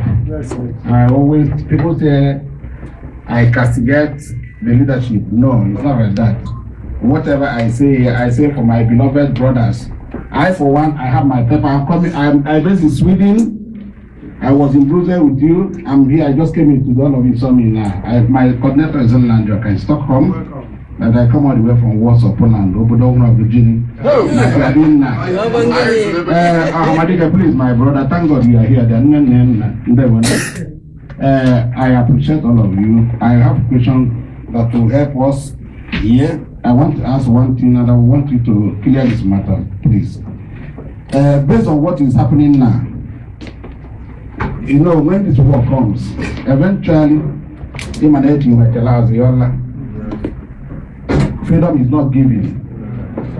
I don't want to it might not be no more because our friend here. But those people who will go for us, I use the example about those of them in Italy. I have my document. I called Radio Biafra. Somebody was saying, probably because I have documents. I'm legally. So, Mazi, what is happening in Italy? I want the leadership of IPOB to look into it. Most of those are people because of what has happened before. Some of them need looking for identification letter to get document because we learned it's 100% sure they were kind of our people. The way they handle the matter, the leadership closed it. But I just beg the leadership to see what they can do to please make sure we normalize those guys. And some of you somewhere that are having the same problem, we are all Biafrans. That is what I want to say. And my amendment, the last one is this. I want the Republic of Biafra, possibly the Republic of Biafra de facto government. We must launch the Republic of Biafra de facto government must be logged in to combat saboteurs and treacherous assassins. All this is saboteurs because this is our government. Then you have said director will say something about that. And lastly, to stop all this IPOB Nigeria trial requirements. You know what I mean. So I want you to deliver on test. Thank you. IPOB. It gives me a lot of joy when I hear that governments around the world are recognizing our suffering and our pain and giving us papers. If you're here and you don't have any papers, it's because you are not part of this very humble family. I've said it. any member of IPOB who is deported from any country around the world, I will remove the national coordinator. It means you don't know what you're doing.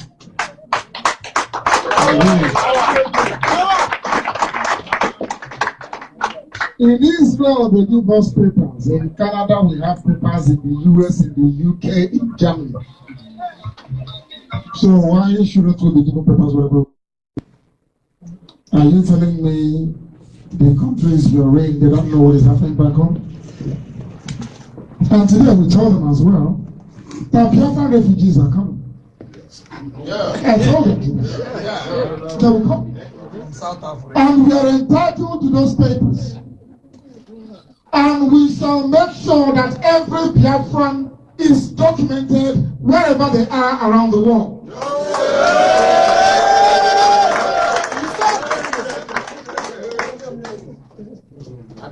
Because we are fleeing from danger, an existential threat to all of us. If you don't know what to give to the courts, the DOS is there. You can email them direct. Everybody in the documents say, we have them. We have the videos. We have the sworn testimonies. We have the depositions. Let me see any judge that would like to leave under the conditions we are living today. I don't care where the judge comes from.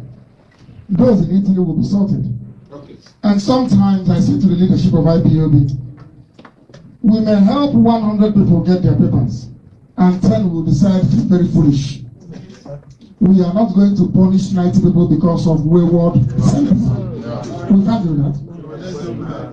IPOB!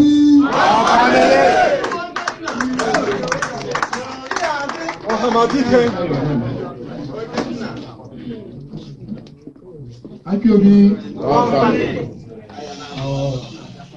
Actually, I want to talk concerning Ohanes and Liu and all the evil men in Nigeria. First of all, my name is Michael Ifi.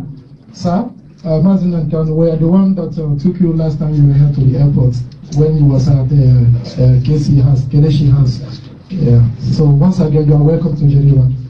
So I just want to refer to the people that are putting us into the station we are right now. Nyangodo and Rochas Okorosha and the rest of them, all those Uncle Tom, they believe that maybe trying to help the Fulanis to target us terrorists with undermine what we are doing. But actually, it resulted that we are still moving. Okay. Nyangodo, I want to refer to you as Igbo chairman, as you used to be called. In our state, or in the eastern state, we have our sisters, most of them they are young girls that are being selling their children. We have social violence going on in east, we have kidnappers, we have banditry, we have the Fulanis, the Fulani jihadists in the east, keep raping our mothers, destroying our farmers. And then they have chased almost all the young Igbo youth outside.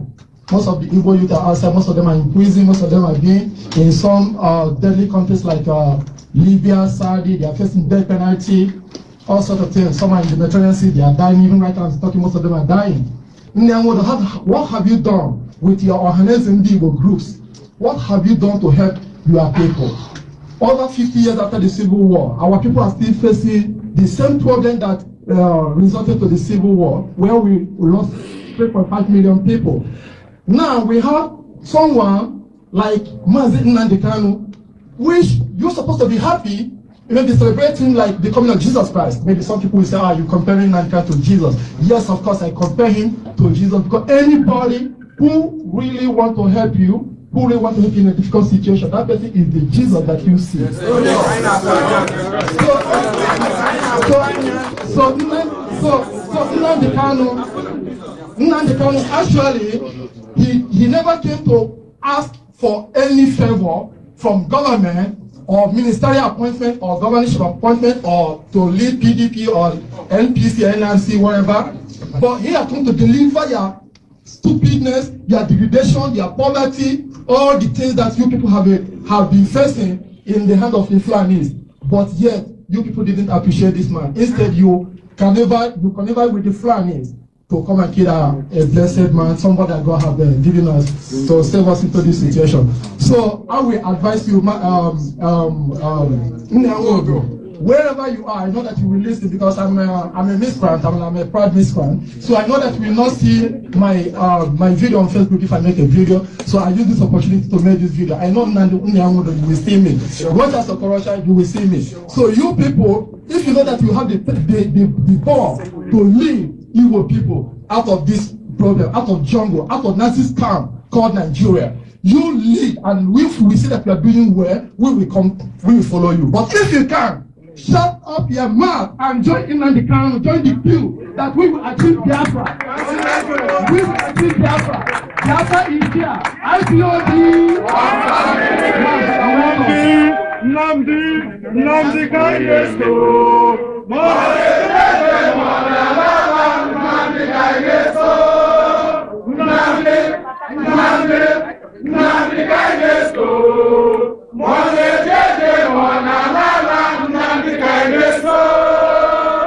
IPOB. They want to leaders to show them organizations.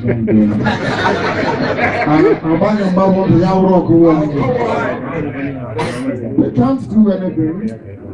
They were appointed by Fulani people. Yes, sir.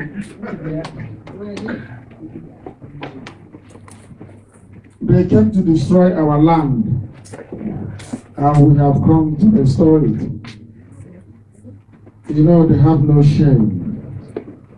The Fulani governors will go into the bush, into the forest, to go and take money to kidnappers and rapists.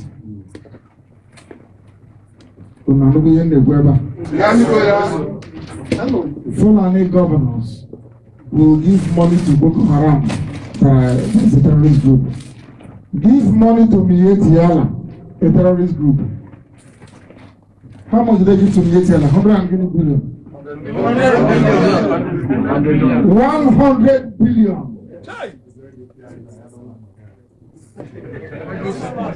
These are northern governors paying pillars. That where we come from, those of us protecting our land against these foreign invaders, your own governors are conniving with their military to come and kill you.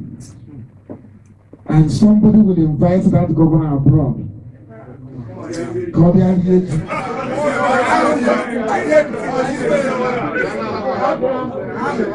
I want you to understand the depth of the wickedness in some people. If not for IPOB by now, our land would have been gone.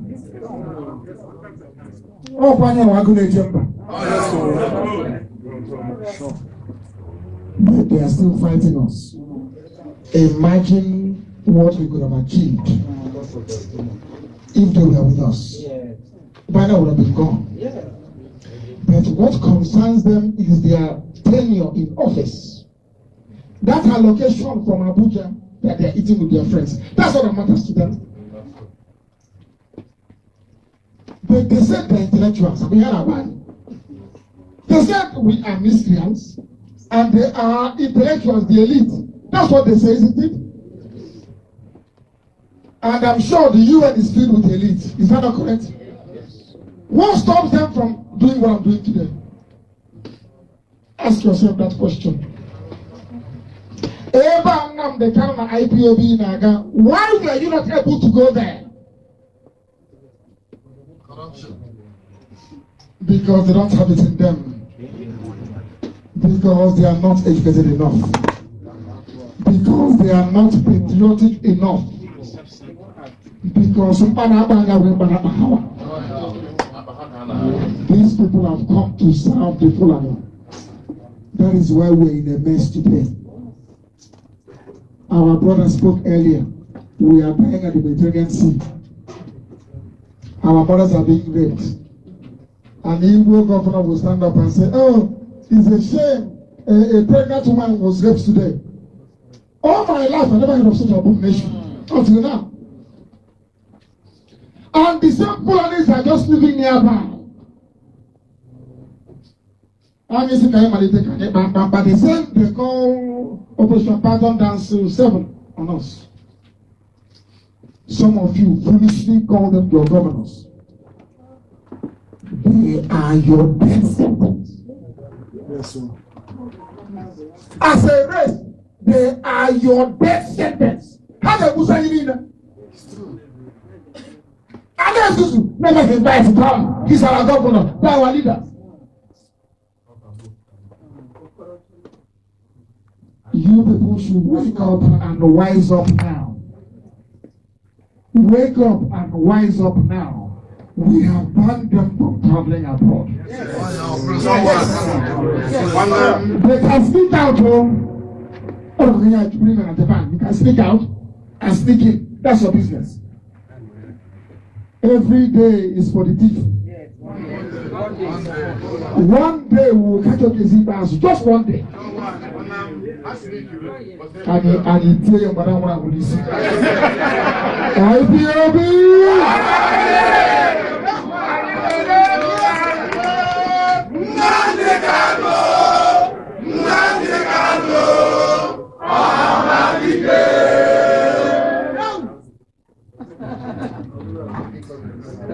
IPOB!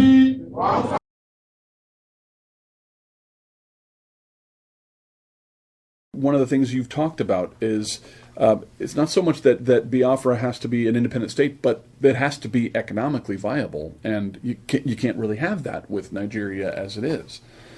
How do we get there? We cannot be economically viable if we are not politically viable. Right. And political viability means complete and absolute independence. It has to have, yeah. We must be independent. Yeah. And again,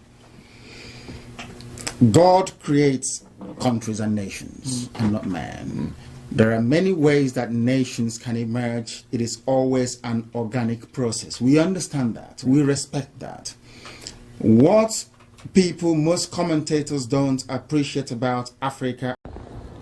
Welcome to the studio. We have an interview in the house, and I would let this gentleman introduce himself to us. And he is a world leader here. We're going to talk about the situation in the world of Biafra. So let's keep it right on 89.3. Good afternoon, sir. Good afternoon to you. All right. My name is Nnamdi Kanu. I am the leader of the indigenous people of Biafra. All right. Welcome to the studio. And I'm here, I'm told that you're just coming into town, right, for a special program. Yes, I've been here for a couple of days. Okay. We had our Heroes Day Remembrance on the 30th here in Atlanta at the Martin Luther King Jr. Center, and an event well attended by people, or by Biafrans, right across the United States of America. All right. Now, can you give us an idea about your organization or your group, the Biafran people? Yes. And tell us more. Give us an in-depth, view of what it is that you are working towards. The indigenous people of Biafra is a collection of Biafrans right across the world, people who have dedicated themselves to the peaceful pursuit of the restoration of Biafra. We are spread across over 88 countries around the world. We have a significant presence here in the United States as well. And our objective is to restore Biafra the way it was before the British came, before the colonial masters came, that we may retain some semblance of dignity and be able to live in our land and be able to develop it as well as we deem fit. All these things are not possible right now because of the rather warped arrangements that we find ourselves in Nigeria, where nothing works, where ethnic nationalities that were living side by side peacefully before the advent of colonialism are today at each other's throat, which has negatively impacted on human and social development all these anomalies are the things that we are trying to correct, and we hope to spread that very message through the gospel via indigenous people of Biafra. Wow. I'm trying to understand. I understand several years ago that ended, and Nigeria, Biafra became a part of Nigeria. I spoke to the gentleman the other day, I just want to be amazed to understand how removed you guys are from Nigeria, a country that is part of you. The removal is the right word. If you don't mind, I will say rejection and repudiation. The entire essence of Biafra, what it means to be an Igbo, an Efik, an Ejo person, to name but a few, has been totally rejected by the Nigerian state. There is an orchestrated plan to diminish, to emasculate, and to render hopeless, so to speak, everything that has to do with Biafra. That is why no seaport in Biafra land is functional. We don't have any viable airports. Our roads are non-existent. There is little or no significant federal government project or presence right across Biafra land. People are wallowing in unimaginable poverty. There is repression. There is torture. There is arbitrary arrest. There is execution. There is high-handedness. And there is double standard. The Fulani people who are going about killing people are regarded as honorable citizens of Nigeria. They are being paid to go out to kill people. The latest being an installment of 100 billion naira that was given to them in order for them to stop killing innocent civilians. That is the mess that we are forced to live with within Nigeria, where nothing works. The schools are not functioning. The universities are not fit for purpose. And I do not think that any right-thinking human being will subscribe or aspire to live within such a regrettable and repressive geopolitical space. All right, let me ask you, the Biafran state, or the Biafran area that you're talking about, could you give me the specific areas where these Biafrans live? I would say Lower Benue, the entire southeast, the 5 states of the southeast, and also 5 states from the so-called South-South. In other words, going by ethnic nationalities, the Igbos, the Ijos, the Efiks, the Ibibios, the Yanans, the Doma people, the Gala people, the Shekiris, the Robos, and Isokos. Well, all those people that you just named, I know quite a few from those areas, and they're quite successful people. I don't understand, and now I'm not Nigerian, but I'm an African. Yes. And I believe that Nigeria is one country. I don't understand why you want to separate from Nigeria to be Biafra all over again when you are a unit right now. Nigeria has never been one country. It is an artificial creation by the British to serve their parochial economic interest. The name Nigeria means nothing in any of the traditional indigenous lexicons we have right across Africa. To force to accept Nigeria means forcing us to accept white supremacy. It means asking us to jettison everything that we have lived for the past 5,000 years. I am not sure that anybody can go to Europe and aspire to create an artificial country out of the ones that have been existing before that very person's arrival. to maintain the artificial colonial boundaries drawn up by the European masters in Africa is a disservice to humanity and is one of the principal reasons why Africa have been struggling to develop or to be taken seriously as a viable place where civilized people can come from. Therefore, we are making it very clear to the whole world, especially to your listeners, that Nigeria is a contraption. It never existed before 1914, but people inhabited those lands before 1914. So what were they called? That is what we are seeking to go back to. A reassertion of our identity to enable us to be able to develop as other civilized countries have managed to do. You cannot put people together with divergent value systems, no cohesion in terms of economic thinking or religion, and you expect something good to come out of it. That is why the entire sub-Saharan Africa is replete with nations who are struggling and who are wallowing in abject poverty. That is an orthodoxy we are determined to challenge. You have a question to sing? I'm just curious to know what your strategic approach is to making your stance. Is it an approach of peace, like the values of MLK, for example? Are you being violent about it? What is your approach, your strategy? We are entirely peaceful. Our strategy is civil disobedience. We have learned from the very effective use of that social phenomena, even here in Atlanta, from the likes of Dr. Martin Luther King Jr.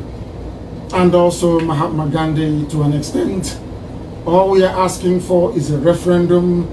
We are not seeking for war. We are not looking to fight anybody. We are not looking to shed any blood. All we are asking for is an opportunity for our people to decide and determine their future the same way that it happened not just in Soviet Union but also in Yugoslavia and most recently in Southern Sudan.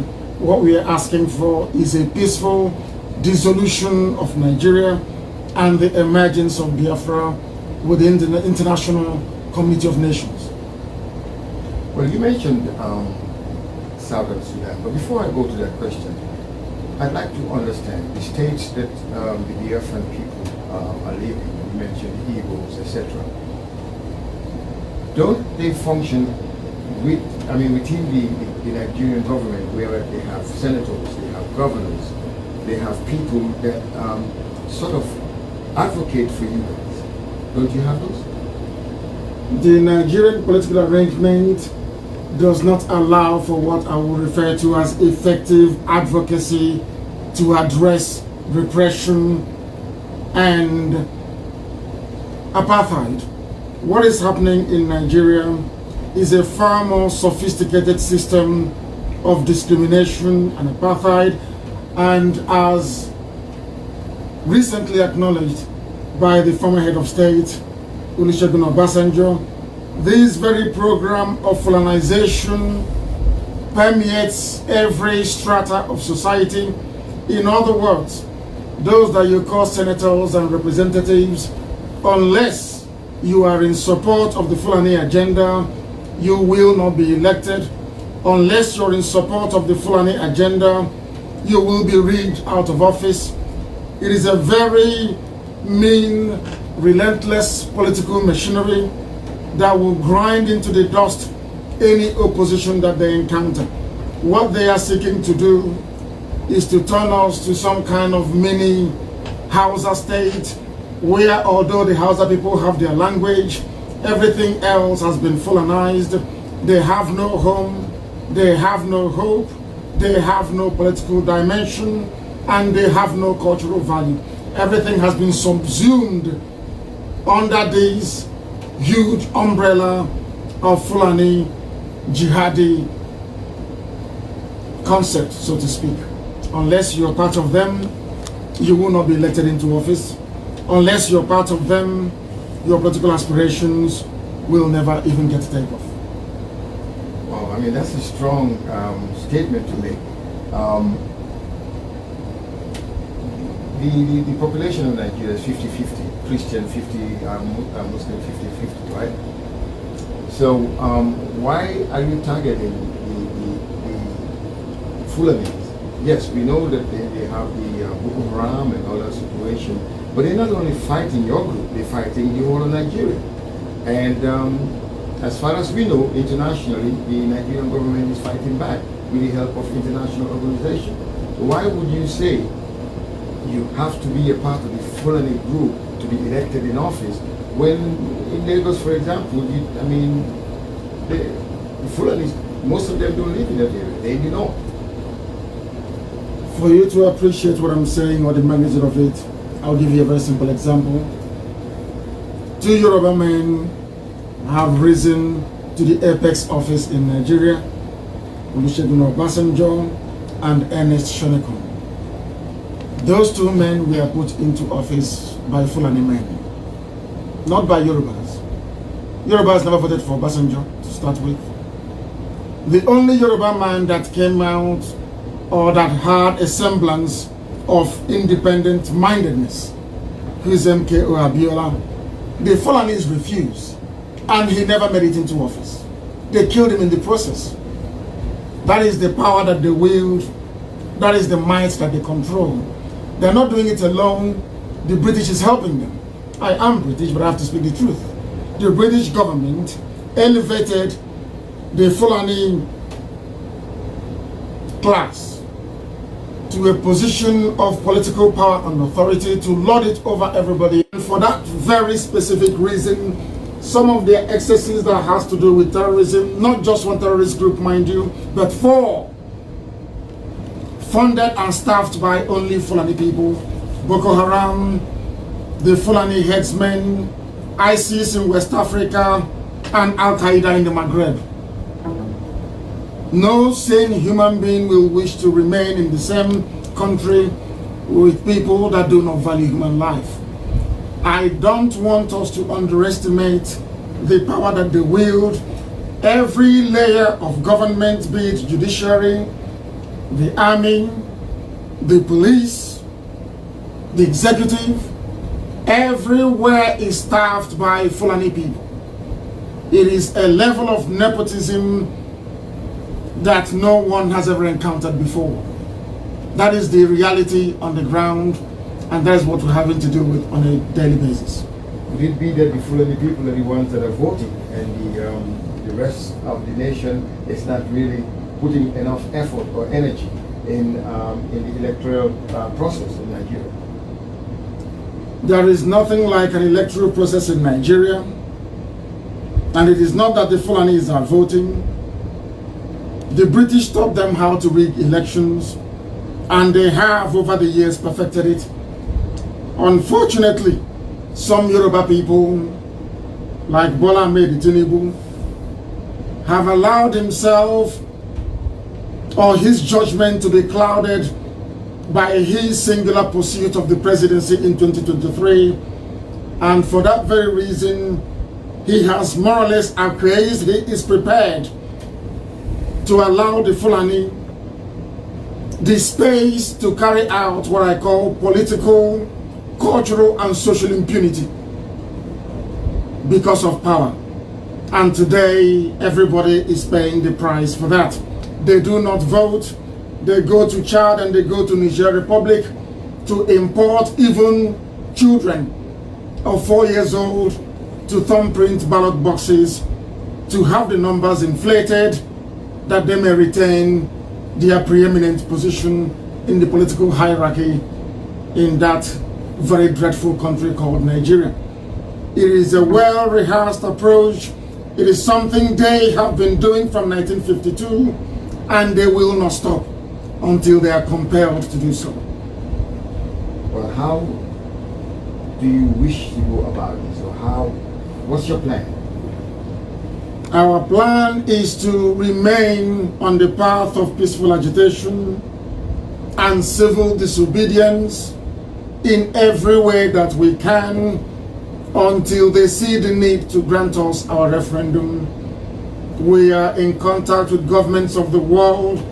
Of course, you know it is not an easy process, but it's something that we are determined to do.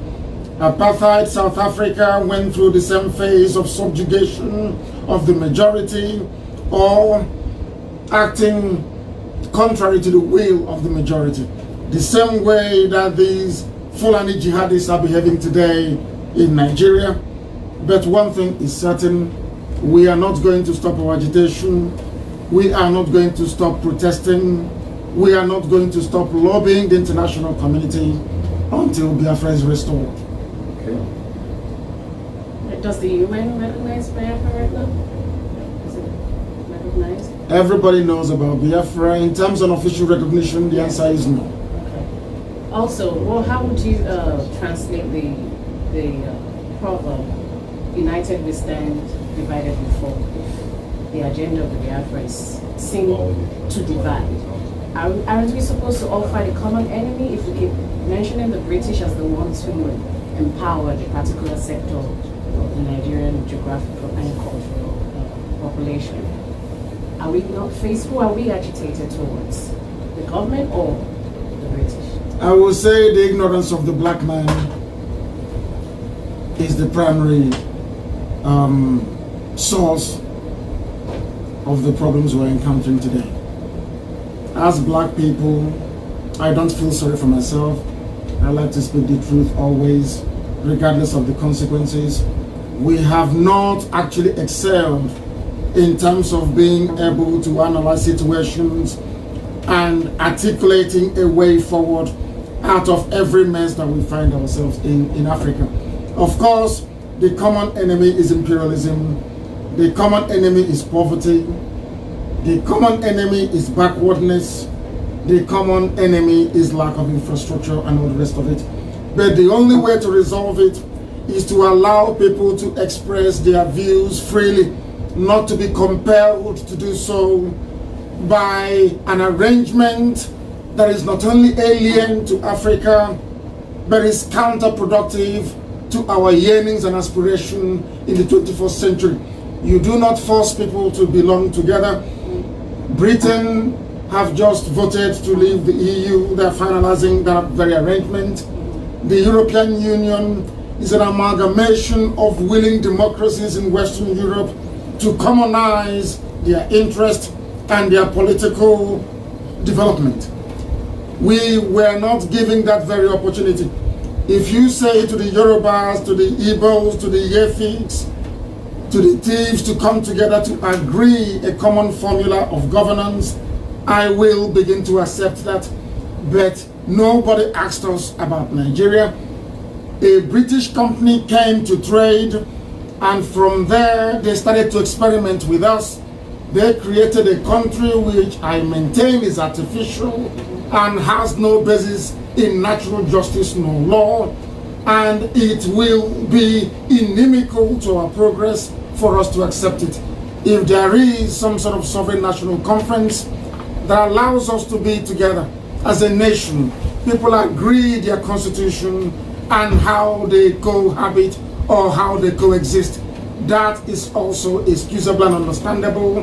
But having all this artificial imposition on Africa is the reason why we are poor till this very day, the reason why there is mass migration into Europe, people dying in the Sahara Desert, people drowning in Mediterranean Sea, where we have lost our shame. We have no dignity and we have no honor, because the template that we are working towards was written for us by somebody else. There are intelligent people in Nigeria, I believe, or I'm led to believe, who can come together and decide a future for their people. If that type of arrangement were to take place, if that is the arrangement that I'm fighting against, perhaps you may have a very valid point. But the fact of the matter is that what we have before us is an arrangement that we did not subscribe to, is an arrangement we did not buy into, and is an arrangement we did not agree to. And that is why we are doing everything we can to make sure that it doesn't exist anymore. Okay. How does radio, there's a Radio Biafra, right? Yes, we have Radio Biafra. Where is it headquartered? It's in London. In London. It's in London. And how effective has Radio Biafra been as a press tool to put the message across? We've managed to use Radio Biafra to counter most of the lies and misinformation about Biafra. We have used Radio Biafra to mobilize our people all over the world. Without Radio Biafra, the effectiveness of our Heroes' Day remembrance, which was observed all over the world, would not have been possible. These are the issues at hand, and Radio Biafra continues to lead the way in making sure that our people are properly informed. Okay, we've got 4 minutes to go, but we do have someone on the line. Hello, caller? How are you? Okay, you have a question?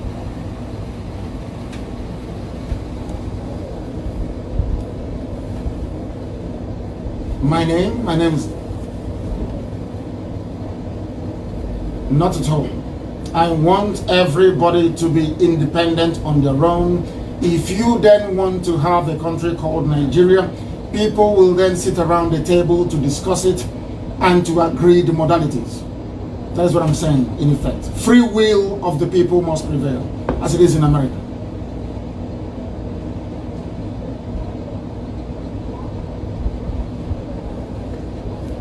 Not at all.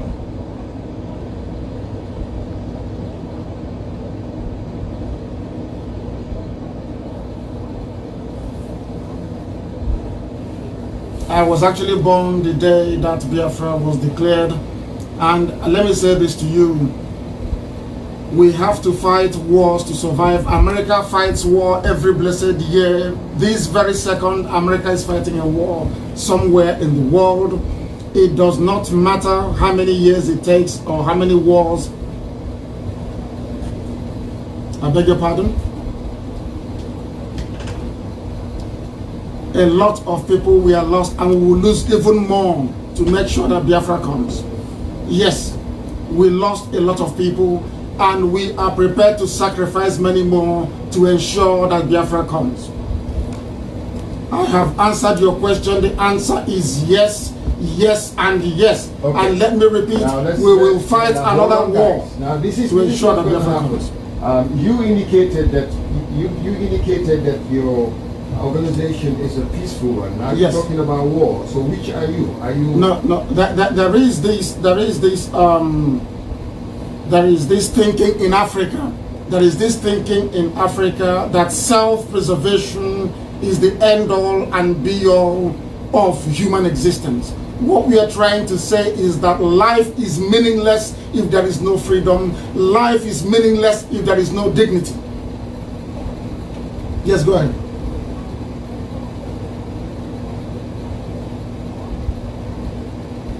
Again, if you allow me to answer you. Okay, we're gonna. No, I want to address this very question.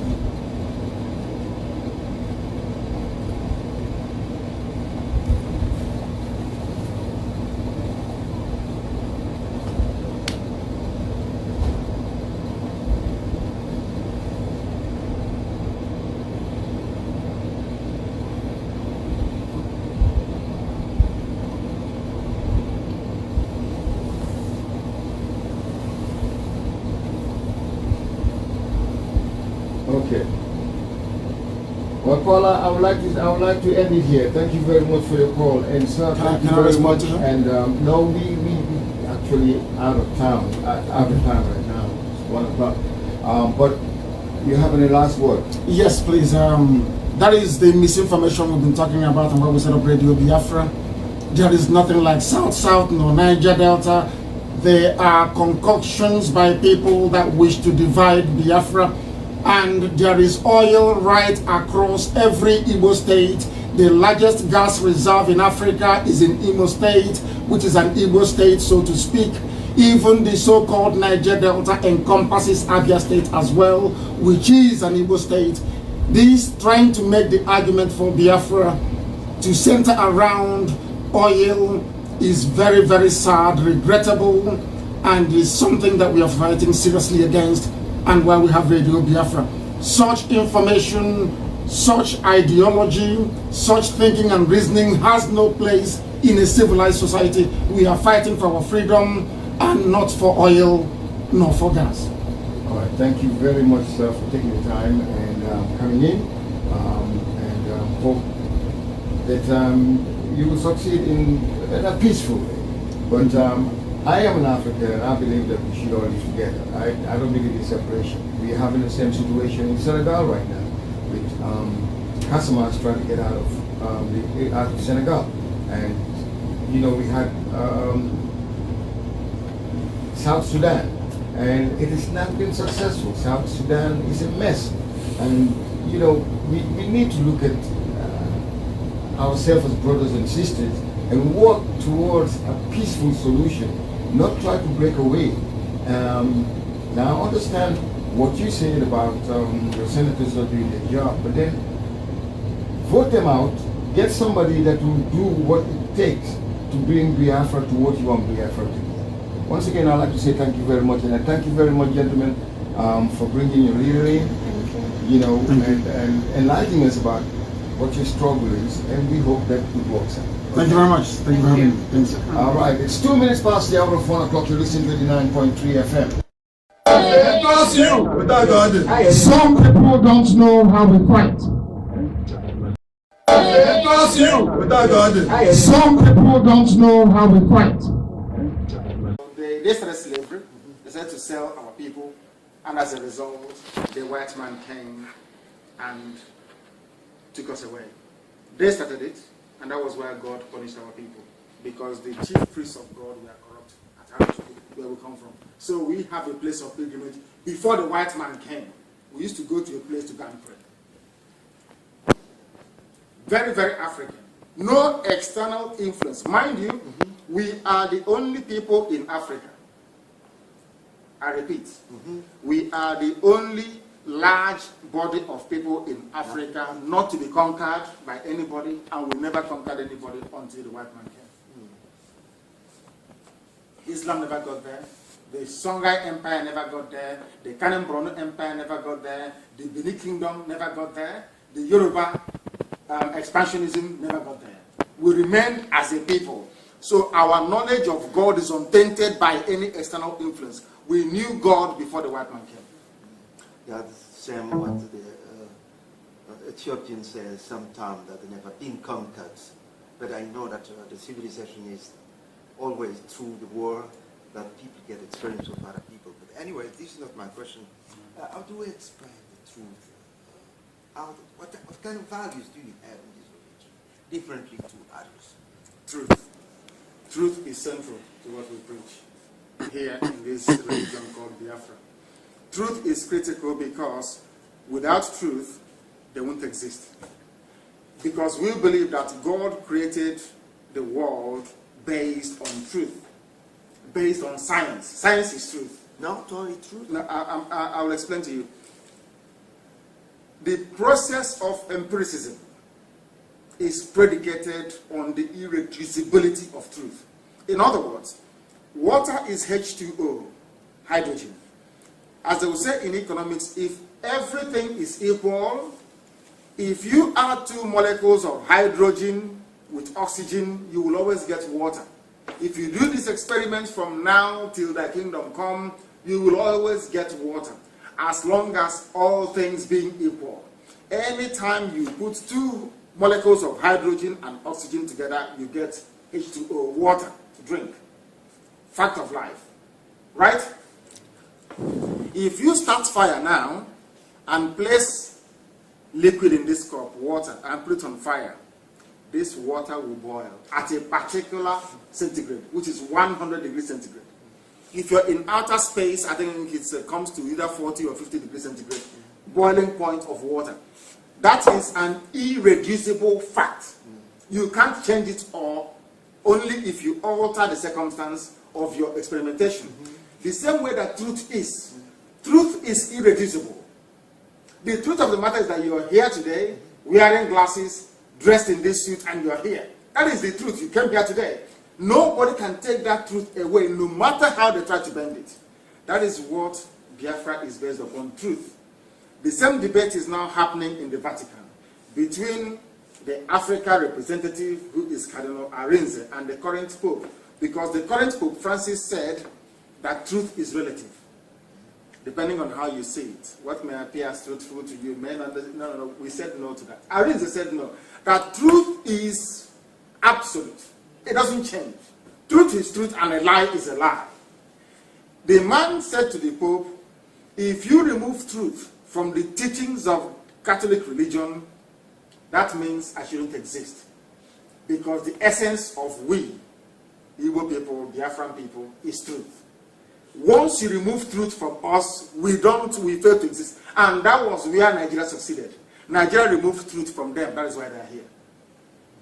Because we now adopted lies as a way of life, and God took away his glory from us. That is why we are today suffering, because lies came in.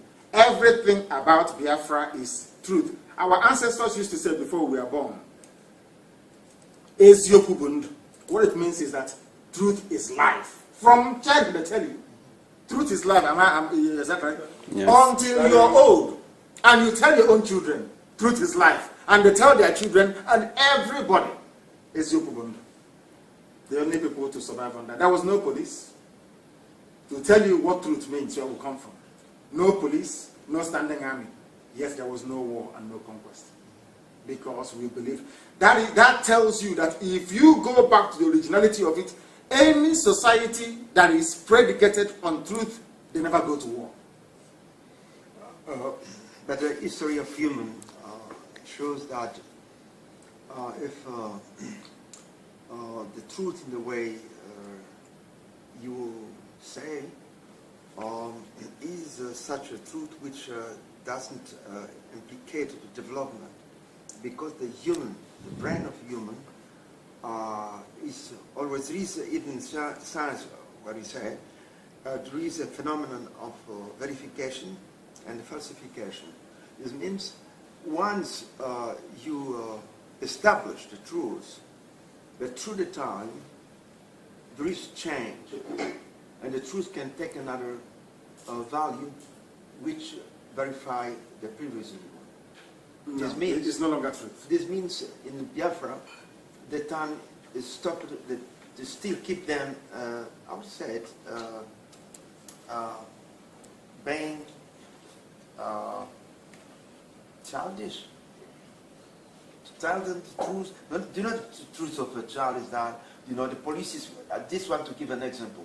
The police is looking for you, and the father comes, he hide himself in the house, and the police says, come, where is your father? And the child says, my father is there. This is the truth of a child. A grown-up person should know how to make it, the complexity of matter, and to know what to address to a child, that should be understood. Everything is not done. But anyways, some people don't know how we fight. We are very, very consistent. We don't stop. We will never ever stop until we accomplish our goal. That goal is to disgrace and unmask Chupri in public. Yes. And we are not going to stop until we do it. I told some of you before. SA, coming to you live from New York City. Today, we have another privilege to be with the leader of the free world, the supreme leader. I don't know which name, but let me just mention. Some call him Muhammad Ike. Some call him any name you can. I know you know him Santapo. So I address him as Machineke. He's here with us. And we have some brief, short interview to do with him. And this question has been disturbing the mind of our people back home. But our leader made it very clear to us that he's here in USA because he don't know what is happening with our brothers and sisters here in USA, most precisely the Biafrans. So he chooses to come here since last month before the May the 30th. And this man has been all over United States of America. So ladies and gentlemen, without wasting much of your time, I I would like to welcome this young man. Martin, your life from here. Thank you very much. Thank you. You're welcome. May we know your name, please? Nnamdi Kanu. An old man that they call a young man, but I accept it. I think it's a compliment. It's a very big compliment. I accept it.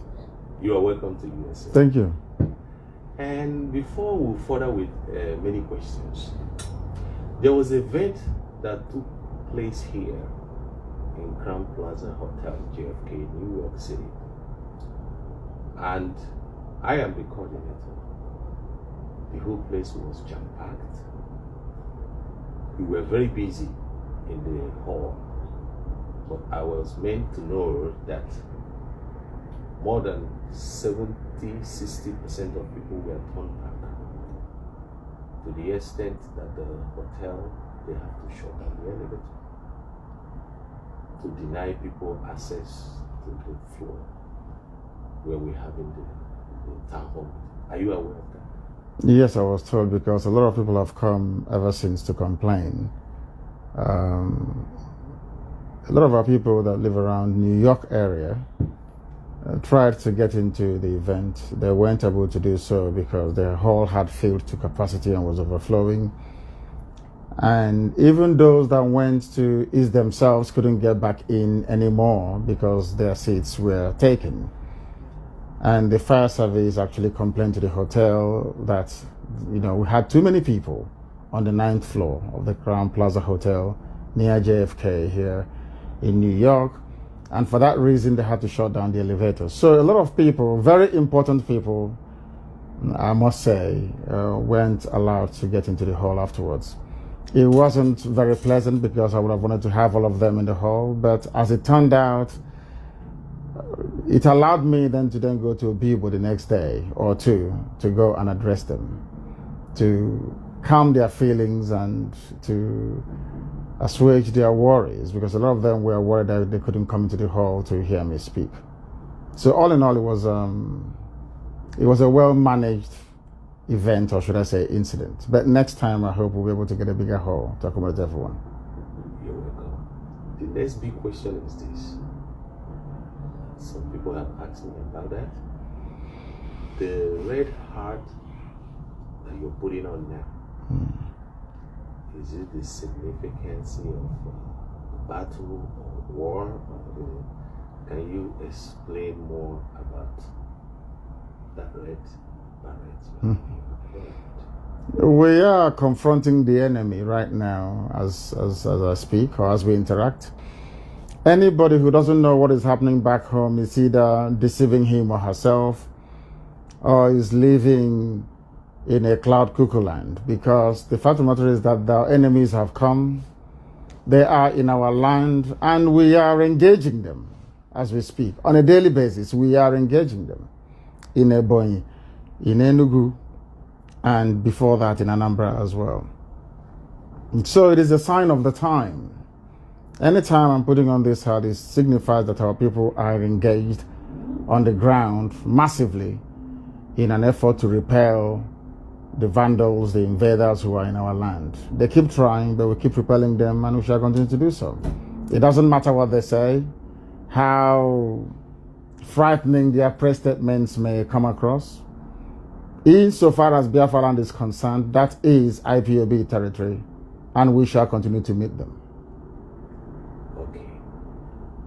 In your analysis before you went to jail, you said in your broadcasts that when the people of Germany, but you were specific, precise, that when USA Biafrans will wake up, you will know that Biafra is here. I don't know if that's the reason why you came here, and I don't know if, based on your tour in the United States, do you believe that Biafrans in USA have woken up? I believe they have with my coming. It has resonated. A lot of people have started to identify openly with IPOB and the entire Biafra project, whereas before they were slightly hesitant and fearful of their involvement. I would say it's a very good thing in general. All the events that I went to were well attended, culminating in the spectacular finale we had in New York City. And as you well know, Houston, New York, and Los Angeles are key areas for our people, and to an extent Chicago as well. So I would say overall that the consciousness of our people have been elevated to a position where nobody can claim ignorance of what we are trying to do or what we are trying to accomplish. So in that regard, I think we did accomplish what we set out to do in the first place. And mind you, we are coming back again here next year, in July of next year, to take our people down on a march to Washington. Some say it is 1 million. I call it 2 million. What I want to see on the street is 2 million people here in the USA, to let American people know that Biafrans are here, and to let them know that we have one yearning, one demand, one aspiration, and one goal, which is to restore Biafra. And at that point, I will be able to revisit your question. But I can tell you categorically that I have not changed nor wavered from the assertion that I made earlier, that the United States of America is pivotal, is central, is critical to the emancipation of Biafra from the clutches of the damnation they call Nigeria. And it will start here. It's already started anyway. It will culminate next year. And I believe by then would have gone way down, making sure that Biafra is restored as quickly as possible. In the spirit of the Americans and the Biafrans Americans, there are so many negative questions that were thrown at you here in the US by some of the reporters come across you. There were so many negative things that were said about you. I don't know if you're still angry with the Americans, or you okay? No, I don't consider them as anything negative. It was an opportunity for people to know me better or to understand what we are fighting for. Sometimes negativity can be a very good thing, because amongst our people, gossip and innuendo tend to travel faster and quicker than correct news, so to speak. So when they come in contact with us, in contact with what IPOB stands for, they quickly change their mind.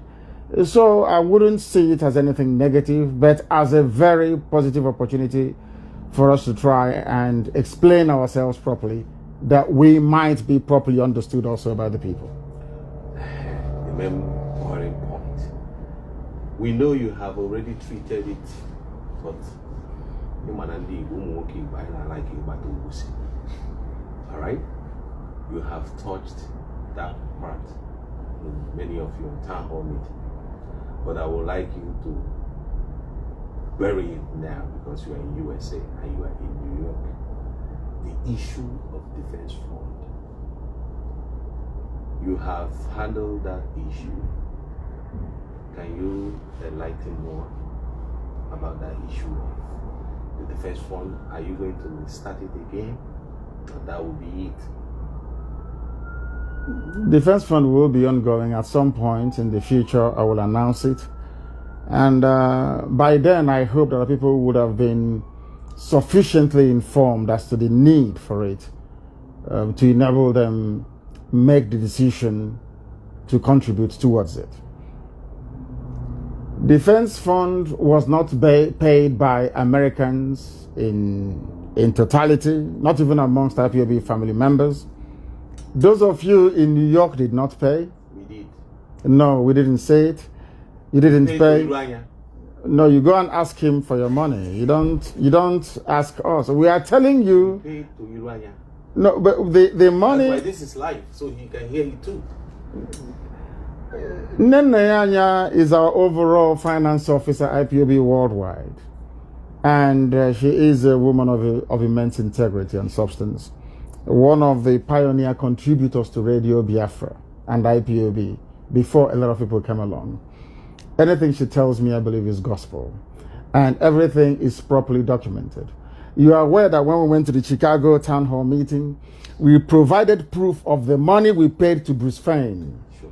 That some people claim they were paying. Oh, can you put more enlightenment? Absolutely. IPOB paid Bruce Fein $35,000. My goodness. Cash. We transferred from IPOB accounts in Germany to the law firm's accounts here in the USA. We never talked about it because we felt it wasn't something that needed to be ventilated for no reason. But they kept going on about it. Other groups, so to speak, claiming they're pro-Biafra, we are busy collecting money from people across the United States of America, pretending or lying to them that they were using this money to prosecute a case on behalf of IPOB. But that was a lie. And I challenged them when I went to Chicago. On the issue of the defense fund, United States of America contributed only $2,778, the whole of USA. And it's only Massachusetts that paid. If anybody has a right to complain about defense fund, it is Madam Eroa and the rest of them in Massachusetts. No other human being. And the funniest thing is that those who did not contribute towards our defense fund are the people most vocal and most vociferous about it. And they have now pushed and pushed and pushed. I have published the entire account. Now the Fulanis know that we only have $154,000. Exactly, which is what we've been pushing for. Now we've told them. And look at all the time we've been fighting the Fulanis without making noise about it. Do people know or wish to even know how much we have spent fighting the Fulani oligarchy in our land, Miyetti Yala, Fulani headsmen, and all the rest of them? It takes and costs a lot to get these things to happen. Our people don't understand it because most of them have been raised on a diet of gossip. And it is a very shameful thing that some people that claim they're educated still bought into all that nonsense. But I'm very glad that now I'm in the USA. I can confidently say that we have put to bed all that nonsense. I'm not sure anybody will be brave enough to open their mouths to talk about defense fund anymore. I think we've buried that. Because I came here, I was in Houston, they didn't come out. I went to Chicago, they were nowhere to be found. In Los Angeles, the same. And I'm in New York, where I felt for the very first time we had an encounter that resembled a town hall meeting. Because I loved the very robust, should I say, counter-arguments that came from the floor. It was something that I enjoyed. But of course, we found out that the man was lying because there was no Abia sector to start with. Now, these are the things that we are being confronted with, that it is the liars and the cheats who complain so much because either they're driven by greed, envy, and jealousy, or they are being, controlled by Fulani somewhere in Abuja. Okay, there's one interesting question I need to ask you.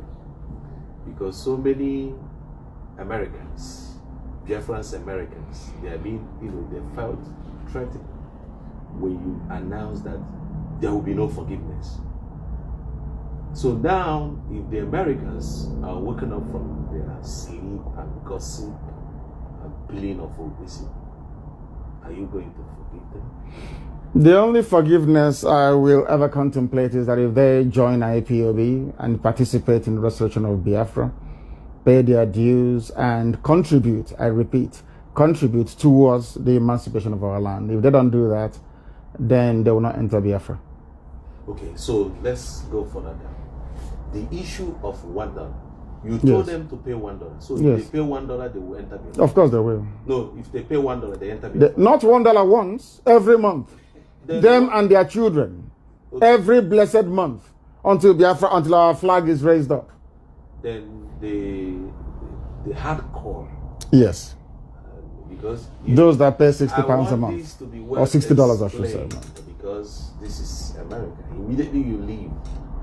We have a lot of educated people here, professors. They will put us in a hot spot. But this will be an evidence for me to challenge them. If you can expatiate it further about this issue of $1, because on the $1, It's not I just think that what we're doing is $1. not just the Igbos. Yeah, so can you please? No, the problem. The reason why everybody's saying about the Igbo, if Igbo wake up, one Igbo man here will give you whatever you need. But they will be gossiping and yapping. So this issue, if you can just make it more clear, so that those that are paying 50 and 60 will say, only 60 was it $1, ain't no hand. No, I think I explained it during the town hall meeting. What I'm saying is that there are those that support what we're doing. Yes. Support. People who are supporters. You know, like even in the football game, there are those who are in the pitch, who are on the pitch. I have to be grammatically correct. There are those who are on the pitch playing. And there are supporters all over the place, isn't it? The same thing with freedom fighting.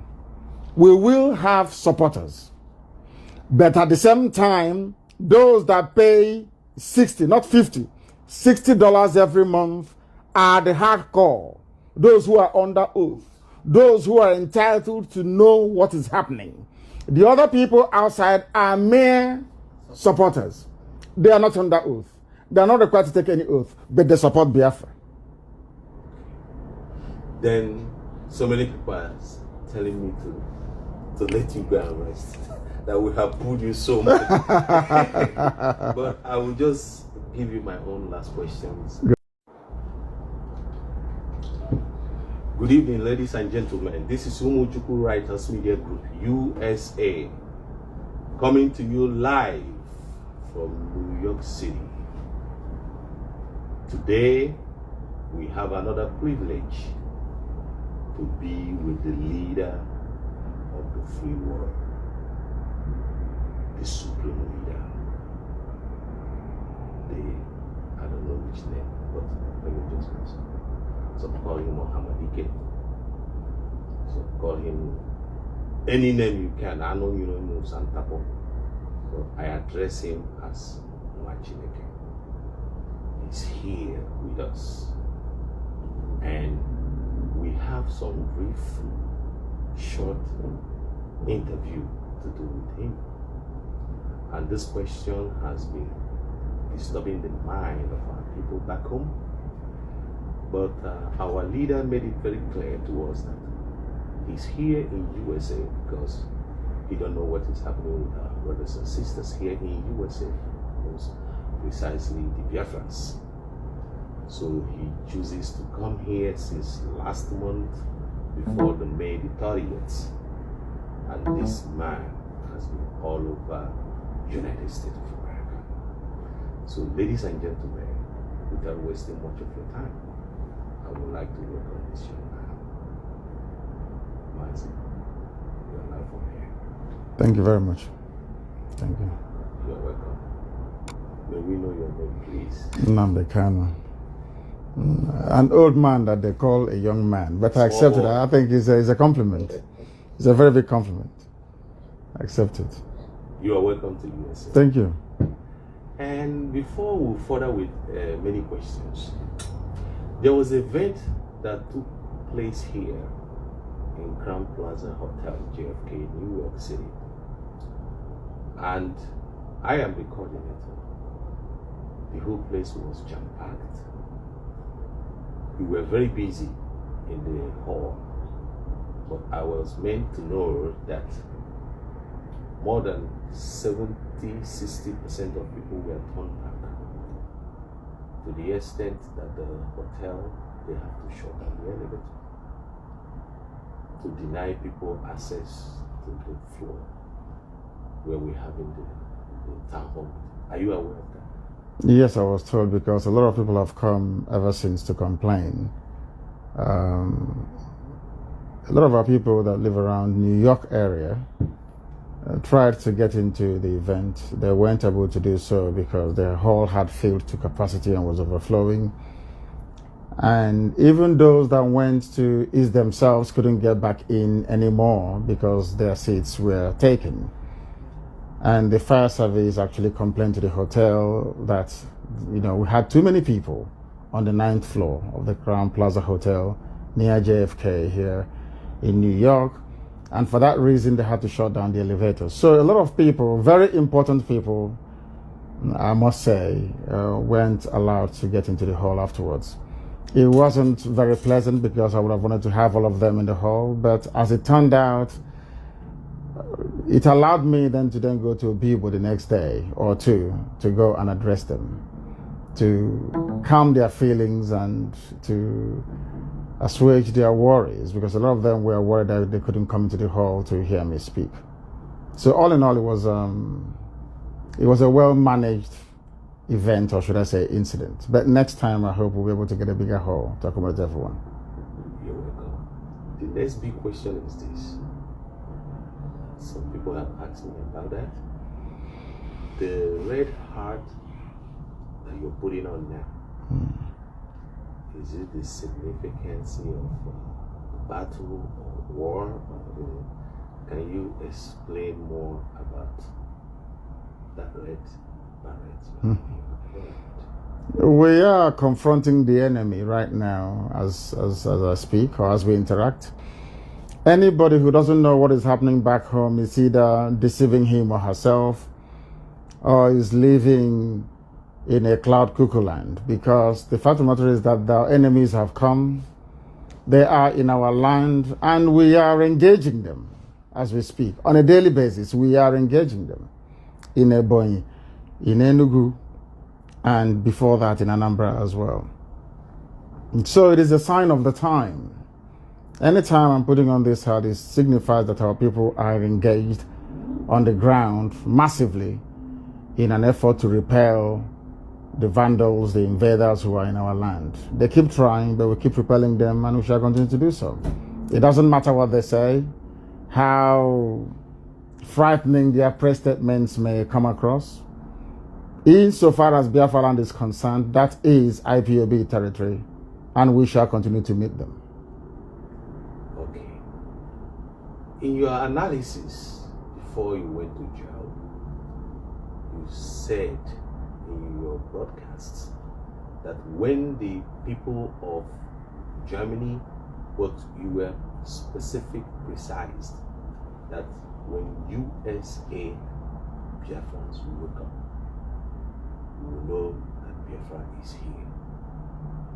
I don't know if that's the reason why you came here, and I don't know if, based on your tour in the United States, do you believe that Biafrans in USA have opened up? I believe they have with my coming. It has resonated. A lot of people have started to identify openly with IPOB and the entire Biafra project, whereas before they were slightly hesitant and fearful of their involvement. I would say it's a very good thing in general.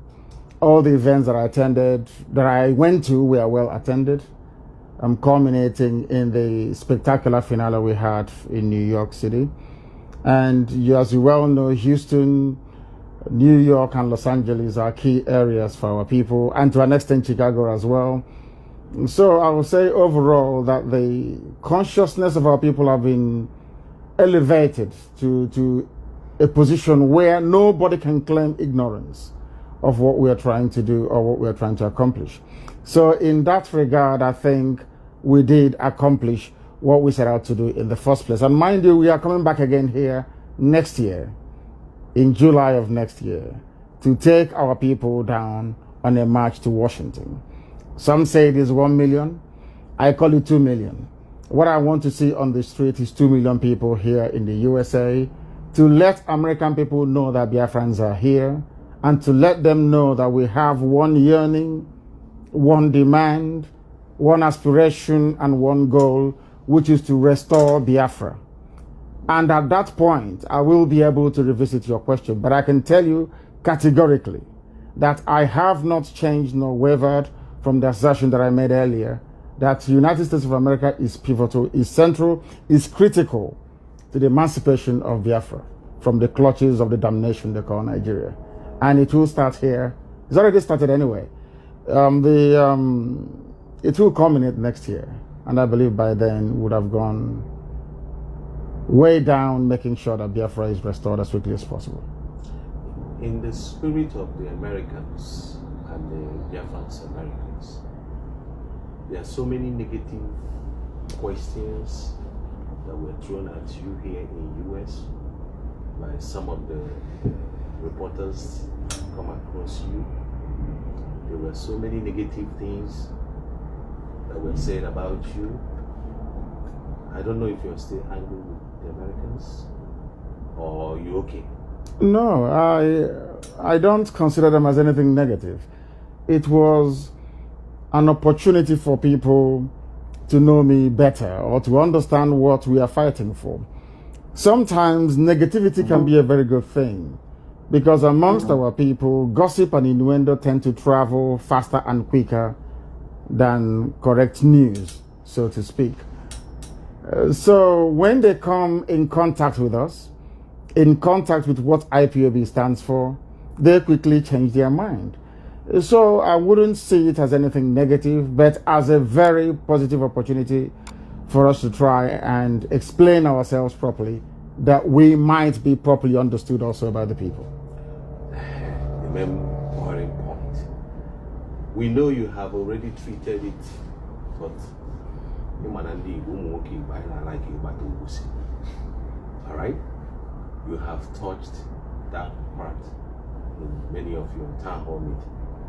But I would like you to bury it now because you are in USA and you are in New York. The issue of defense fund. You have handled that issue. Can you enlighten more about that issue of the defense fund? Are you going to start it again? Or that will be it? Defense fund will be ongoing at some point in the future. I will announce it. And by then, I hope that people would have been sufficiently informed as to the need for it to enable them make the decision to contribute towards it. Defense fund was not paid by Americans in totality, not even amongst IPOB family members. Those of you in New York did not pay. We did. No, we didn't say it. You didn't pay. No, you go and ask him for your money. You don't ask us. We are telling you. Pay to Irania. No, but the money. That's why this is live, so he can hear it too.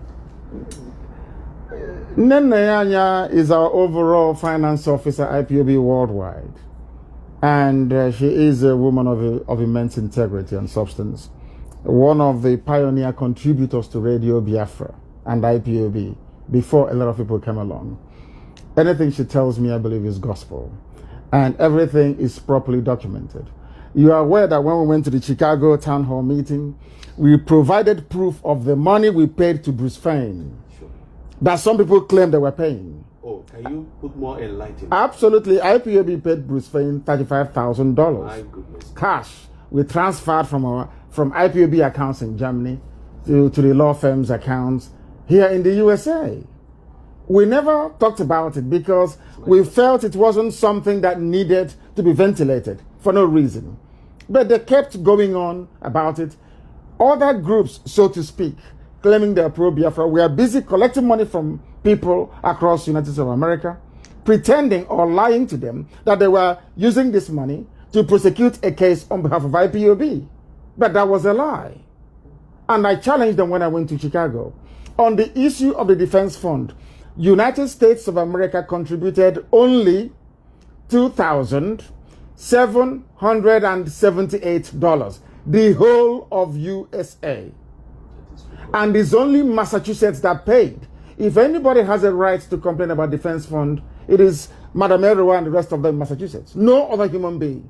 And the funniest thing is that those who did not contribute towards our defense fund are the people most vocal and most vociferous about it. And they have now pushed and pushed and pushed. I have published the entire account. Now the Fulanis know that we only have $154,000. Exactly, which is what they've been pushing for. Now we've told them. And look at all the time we've been fighting the Fulanis without making noise about it. Do people know or wish to even know how much we have spent fighting the Fulani oligarchy in our land, Miyetti Yala, Fulani headsmen, and all the rest of them. It takes and costs a lot to get these things to happen. Our people don't understand it because most of them have been raised on a diet of gossip. And it is a very shameful thing that some people that claim they're educated still bought into all that nonsense. But I'm very glad that now I'm in the USA, I can confidently say that we have put to bed all that nonsense. I'm not sure anybody will be brave enough to open their mouth to talk about defense fund anymore. I think we've buried that.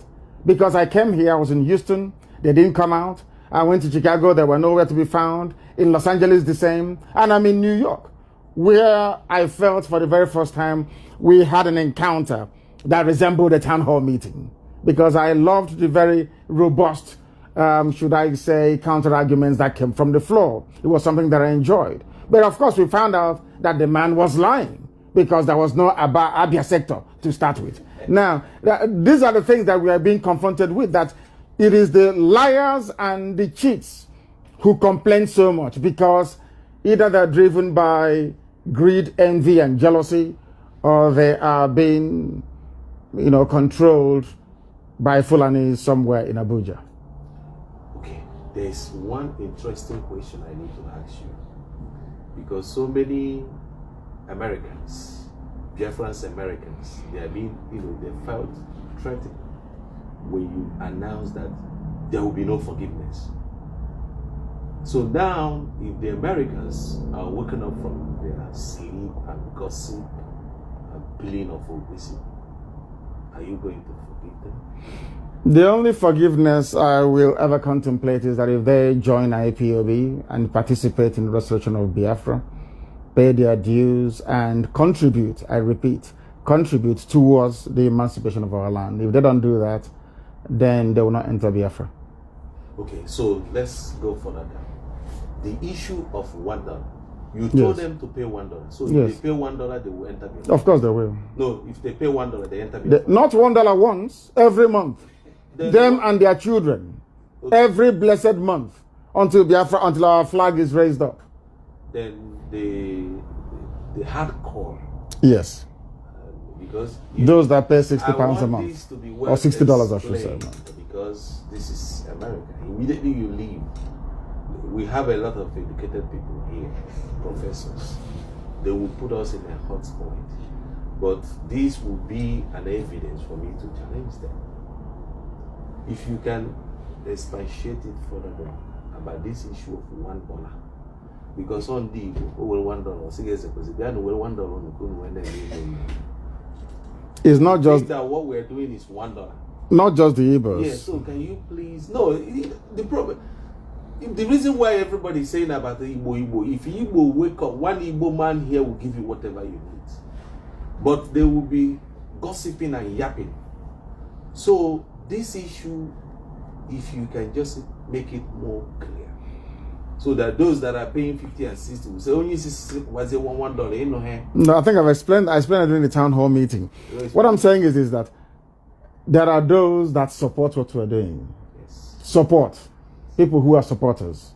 Like even in the football game, there are those who are in the pitch, who are on the pitch. I have to be grammatically correct. There are those who are on the pitch playing. And there are supporters all over the place, isn't it? The same thing with freedom fighting. We will have supporters. But at the same time, those that pay 60, not 50, $60 every month are the hardcore. Those who are under oath. Those who are entitled to know what is happening. The other people outside are mere supporters. They are not under oath. They are not required to take any oath, but they support Biafra. Then so many people are telling me to let you go and rest. That we have pulled you so much. But I will just give you my own last questions. Go ahead. I will let you rest. Go ahead. When I joined the struggle, you are a man of many parts. If you're looking for wisdom, it's there. If you're looking for history, you're a good historian.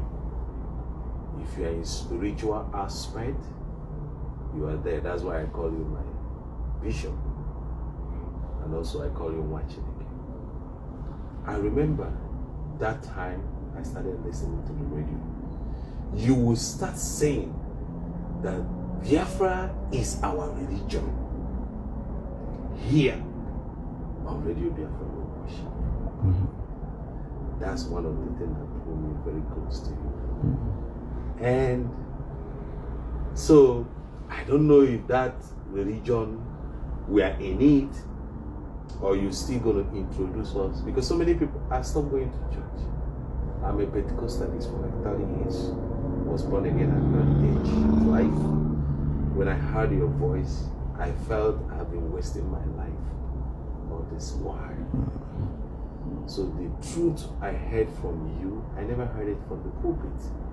So now I embraced Biafra as my religion. If you go there, the time we went to United Nations, you will see me with the big sign saying that Biafra is my religion.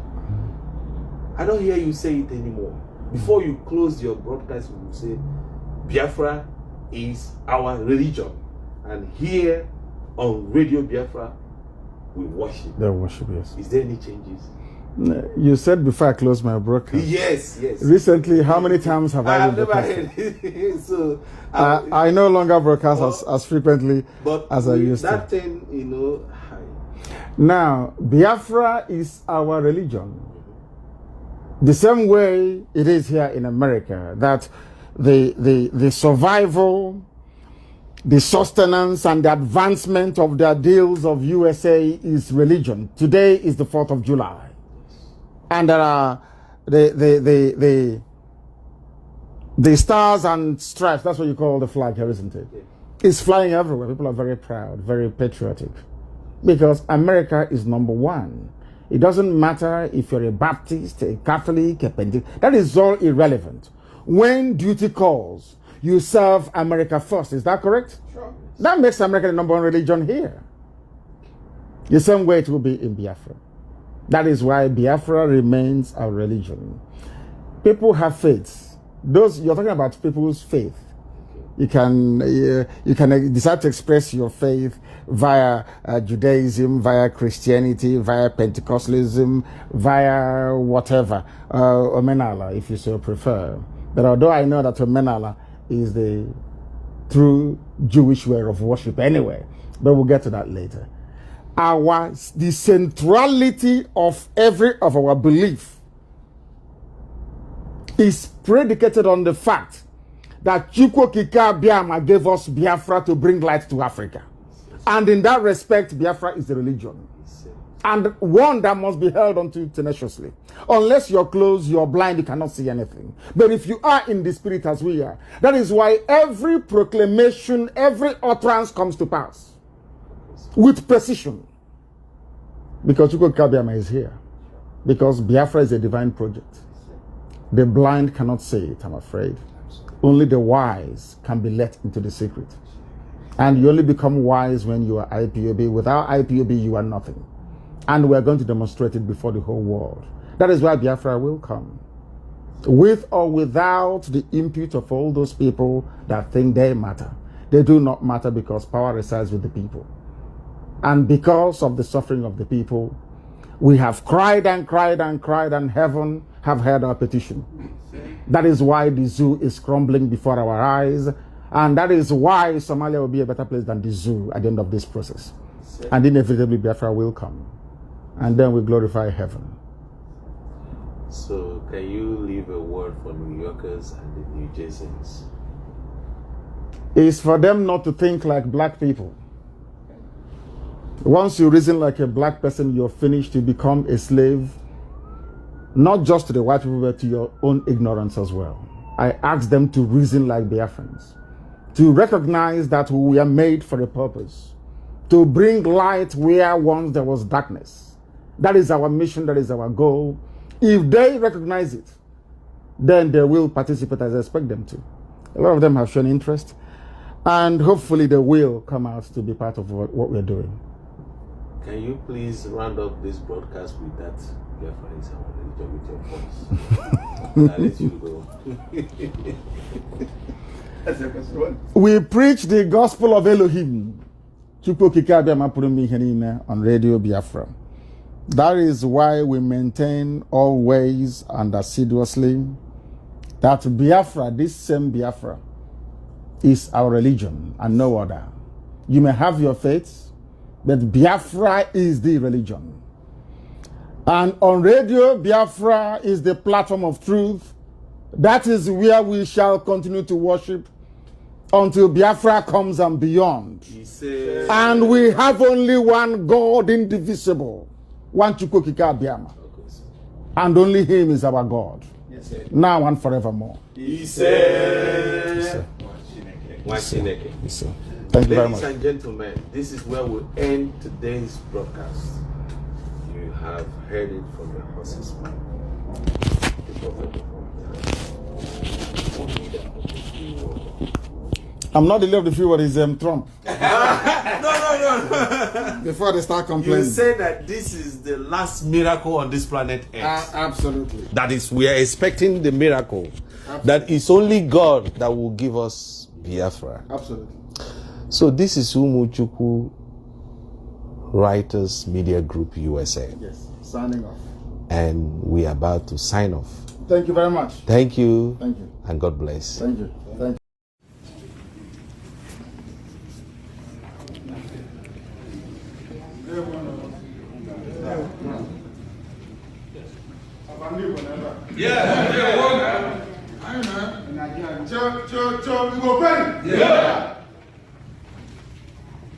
Igbo Kwen? Yeah. Where's going? Yeah.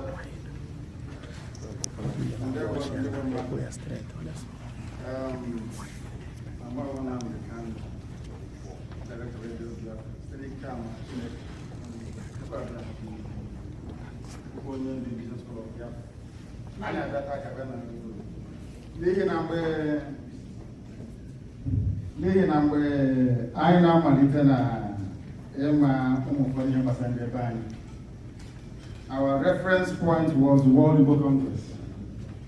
In fact, at the time we felt that World Igbo Congress was a state of its own. I will come to greet you properly later. We grew up hoping and praying that everything we want, aspire, wish for ourselves as a people will come via World Igbo Congress. But somewhere along the line, we don't know what happened. I remember when Chekwas Ogari would come to see me in London before coming to America to attend one of these events. That was the motivational factor for me to be here today, to address you. Because regardless of whatever may have happened before, you still hold the key to our salvation as a people. I have said it, it's on record. Any day America wakes up to its responsibility, by which I mean our people in America, then we'll be saved as a people. You have what it takes to set us free. That is the essence of my address to you today. And I do apologize if I haven't been here all day. We were running the program. I should have been here, of course, earlier, and I'll be here until the end of the program because I'm amongst our people here. I have an already prepared speech. Hopefully it should run close to that very 15 minutes we're talking about, or even less. The reason why I have come here is to address some of the issues that Dr. George was mentioning, and also the very able moderator here who spoke earlier. Everything he touched upon is something that I wish to elaborate upon myself. We are in one almighty mess as a people. Almighty mess. I have seen your houses here that are very beautiful. In London, we live in 2x2s. I think this place here is about 2 bedroom flats. Very, very tiny. Back home is even worse. We have people here who are very comfortable, people who are very, very, should I say, saturated with the good things of life, but people back home are suffering indeed. We must do something. We expect more from you, all of you in America. That's why I'm here today. I will start with very great humility and submission to the will of the Most High to address this very noble body. In fact, I never believed I would be standing in front of water with Congress, but here I am today. I stand before you here in Los Angeles, California, because you are the children of light, you represent light. As Mr. was saying earlier, maybe some of us don't know who we are. That is what gets me upset with you. Only if, I say this all the time to our people, only if you know who you are. Maybe one day you realize that you acknowledge it. That is why we should not be in Nigeria in the first place. We'll get to that later. Each and every one of you here, I acknowledge your presence, especially those of us here in the high table, distinguished ladies and gentlemen, those who spoke before me, those who will speak after me. I greet all of you. I suppose some of you will be wondering what I'm doing here, standing in front of you. I have come here to tell you about the kingdom of heaven called Biafra. That is why I was born in the first place. Without Biafra, I wouldn't have been born. The reason why my father married my mother is to give birth to me, that I may worship the good Lord in truth and honesty in a free land called Biafra and nowhere else. That is where we exist. I don't want people to misunderstand who we are and what we represent. I respect Igbo land where I come from and the culture which I was raised with. But I know that Biafra is critical and central to all of us. Because when we say Biafra, it embodies everybody born by a woman that ties two-piece wrapper. That's the sense of Biafra. Once your mother wears two-piece wrapper, you are a Biafra. These are the things that we must acknowledge when we begin to discuss or to begin to characterize where we come from and what we represent as a people. Very, very critical indeed.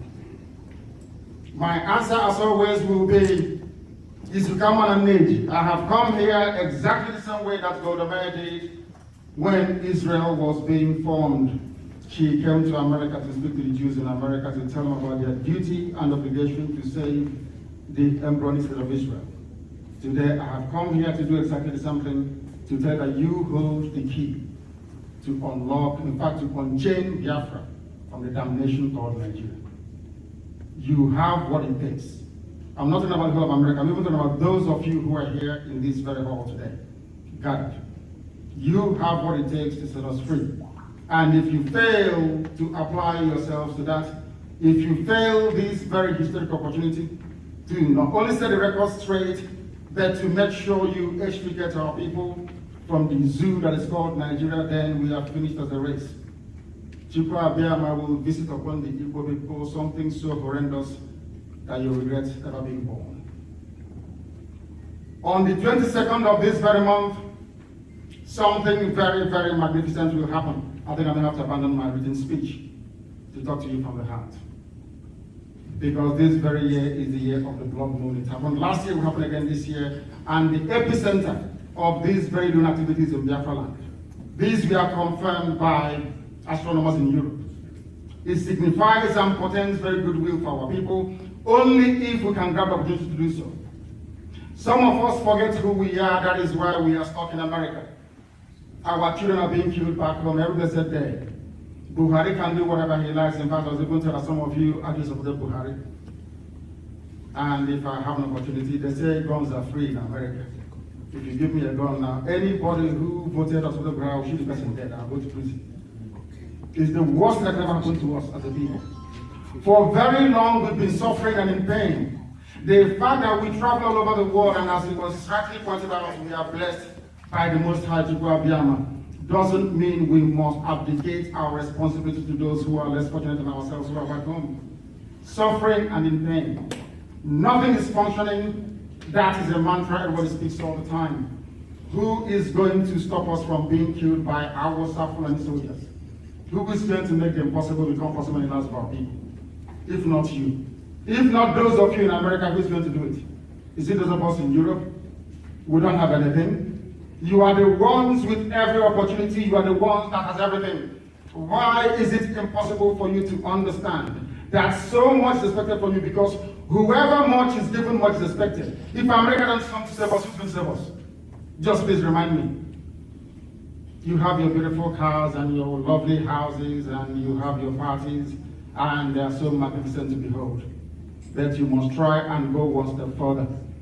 You must ask about those who want to save you, those who want you to return home. Why don't you come to America and learn and then go back home to apply judiciously all those things you have learned abroad? The only way to do it is one way. It is to support what we are doing. We are all Biafrans, everybody is. If you're from Izon, they call it Ijo. If you're from Ishegiri, if you're from Urobo, it doesn't matter if you're from a Ghana. The person that gave birth to a Ghana people is an Igbo woman. The first of woman gave birth to Ghana people. When we talk about Igbo group and gathering, we don't include the Ghana people. Igede is not there. Even the people of Ibibio that we borrowed or conquer from, we have a conquer in our various communities. It's not original to Igbo people. We got it from Ibibio people. But as soon as we discuss Igbo, we exclude them. One thing binds us together, as I said before. As long as your mother ties two-piece wrapper, you are a Biafra. You are a descendant of the light. You are a child of heaven. The reason why we exist as a people is to worship Chukwukikabia and heaven. That is number one, and number two, to bring light to the world. We are the ones that answer E, light. We are the only people in the whole world who answer the name of the Most High, the creator of heavens and the earth. We answer Chukwu. We answer Machuku. Some will go to church tomorrow and say, we want to praise the Son of God. But some of us here are children of God. Don't we answer Machuku? Of course we do. Which means you have one here. Exactly. Two. Okay. Directly descended from heaven. We must fulfill our destiny, this obligation we owe to mankind, or else, mark my words today, the Igbo race will be obliterated from the face of the earth. They will be wiped away clean. The Jews managed to come back after 2,000 years because they had one thing in common, their religion. We have nothing. Some go to Assemblies of God Church, some go to Roman Catholic, some go to Seventh Adventist Church. There is nothing binding us together apart from that blood which we have been of our nations. That is all. If we miss this golden opportunity, we are bound to suffer in time to come. I have not come, of course, we love all of you. I like the fact that you're doing very well, all of you in America. But there is one more thing that you must do. You must come out to support what you are doing. We need guns and we need bullets. I know we love life so much. That's why we name the human being a man. That's why we don't kill. To kill somebody is very difficult for us. So to ask the gathering of people, please, that we need guns and bullets and weapons will be very, very difficult for you to digest. But without it, our will overrun us. They have succeeded in planting a culture in Imo State. One big, massive problem we have. The same thing that happened to me in Akwa Ibom. If they succeed in triangulating, because in life everything is in triangle, if they get over it, if they take Uyo, if they take Ibocha, Port Harcourt, then we are finished as a people. Completely gone as a race. You will come back home, you don't know the way to your father's compound, because they are coming. Program is everywhere in Biafra land. They will overrun us in a matter of minutes. And the world will not talk about it, because mankind is afraid of Biafra. They believe that Biafra, after Biafra comes, the world will come to an end. Ask any white man, they will tell you. They believe that Biafra is the last miracle. Once it comes, life will come to an end as we know it. They will know that they are wrong. We know that this very promise that was made to us a long time ago, only if we go back to the Most High, we will realize our potential, must be seen in our lifetime. Biafra is very old. Those who don't know what Biafra, I'm from Afara, a place with B-I in front of my village, you have Biafra. So we know who we are. We are not mistaken about our belief in the irreducibility of Biafra as a nation, as a people, as those who have come here to bring light to the world. That's what we answer in. There is no place you go to Umuchukwu and say, I don't know, not even the Jews answer Umuchukwu. I'm sure you know what it means. We have a place in Enugu called, what's the name again? It's called Umwan Igwe. Is that correct? The children of the kingdom of heaven. I don't know what else you need. We shouldn't be here in the first place. We should be in our land developing it, building it. So I can travel all the way from my village and I can go to, maybe travel to Amansi and then go back the same night. We have the potential in this room to do it. Only if we can rise up to that very challenge.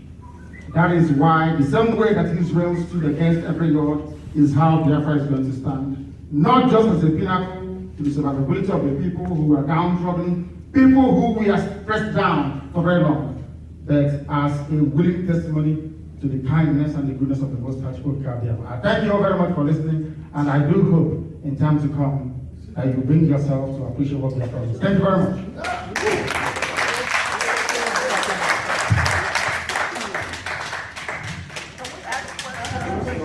Well, this is, well, I guess we.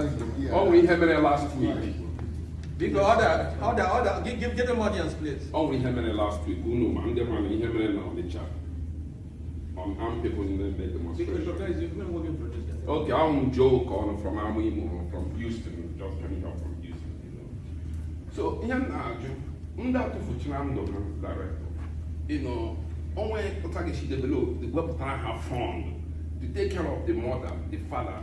Now I have to from them. I was thinking about they gave me sleepless nights to compensate them. See how do? It's all right, because I'm an army. I've served in the U.S. Army for 18 years. I rose to the rank of major. Only have about compensation. Only more here for life. I can take care of you. Like Biafra is a good thing. It's a genuine thing. It's a good thing. But only more the cost. I get some name na people don't know. It's Thank you very much. In answer to your question, everybody associated with those that died were taken care of by indigenous people of Biafra until the end of time. We are very huge all over the world, in over 88 countries and counting. We are many. Any of you that saw the video from our back on the 30th of May, where I was talking about remembering those that died, we do that every year, incidentally. With the crowd that came, hasn't been seen in our land ever, not even when the Pope came. Our people came out to honor the dead.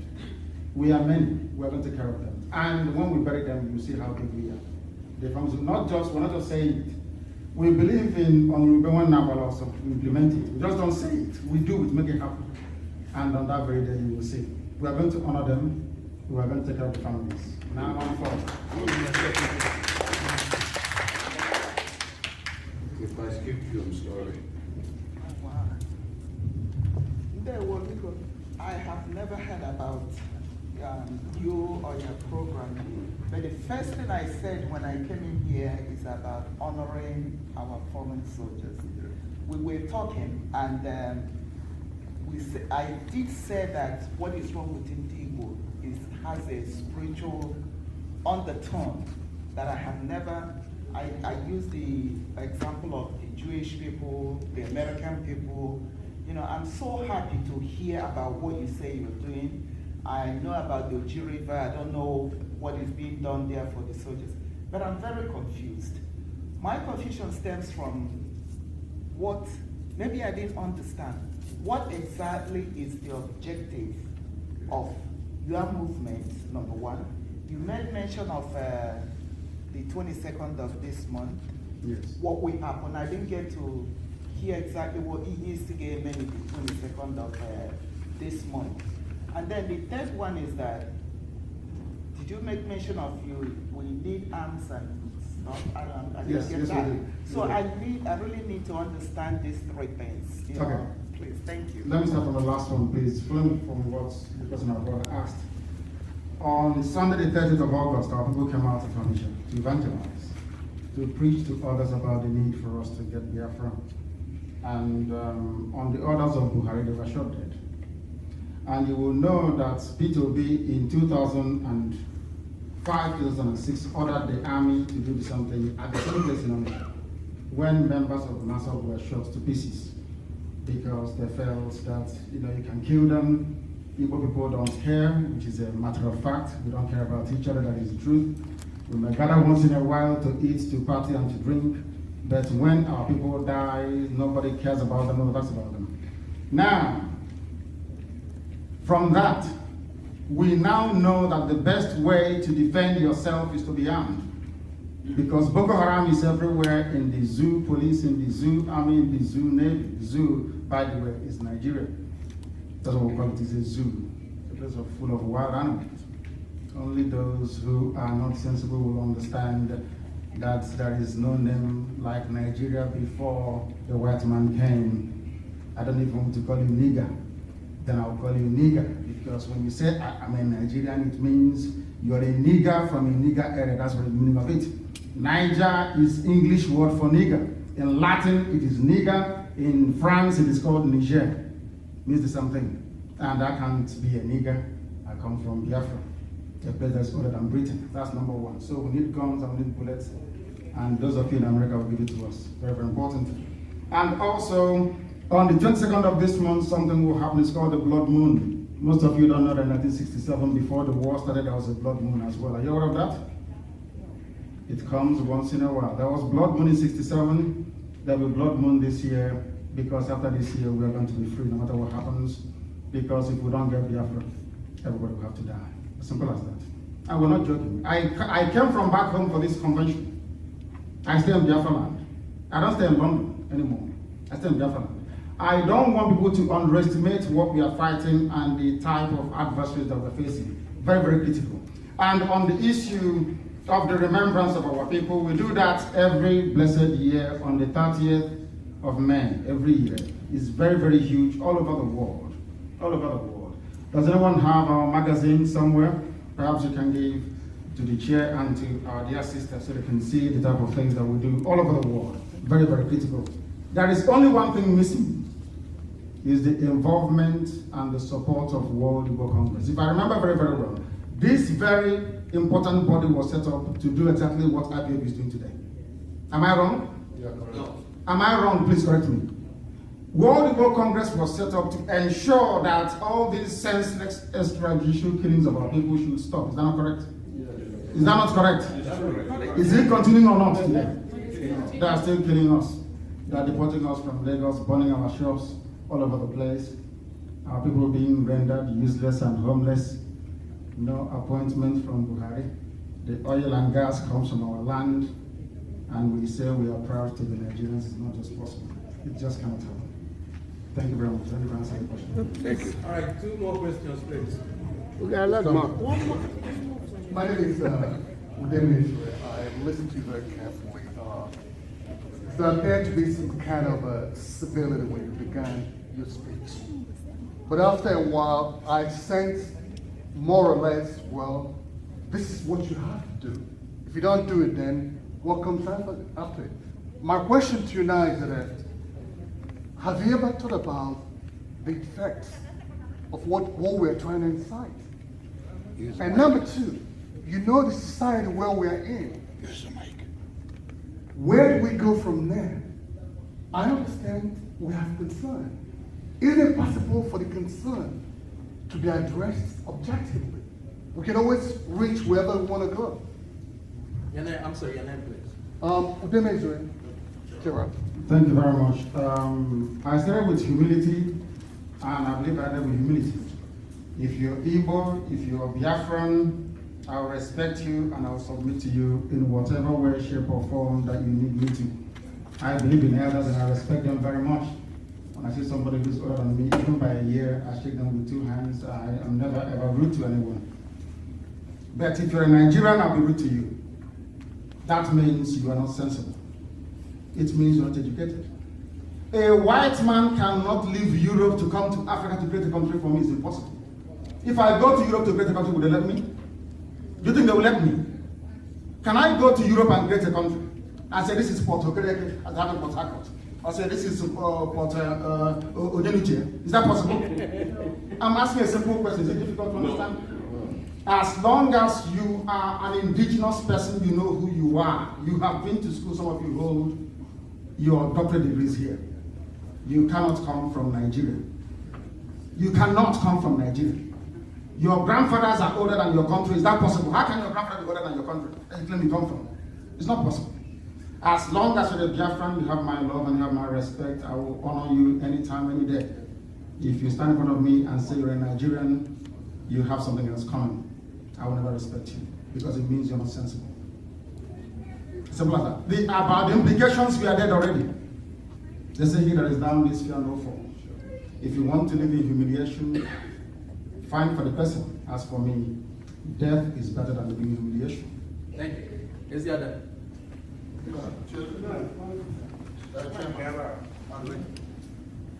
Okay. Is there after? My name is Chief Sergeant Okoro.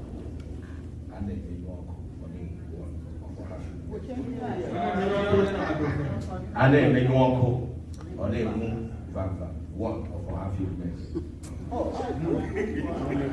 As a matter of fact, I really thank you. We're going to listen to him. I really thank you for showing up, because if not because we have a limited time, I have like bundles and bundles of questions to ask you, but I'm going to ask few questions. Someone had just mentioned about people who died as a result of this cause. What kind of benefit? And you answered it. A lot of us are here and you wanted us to give you the support.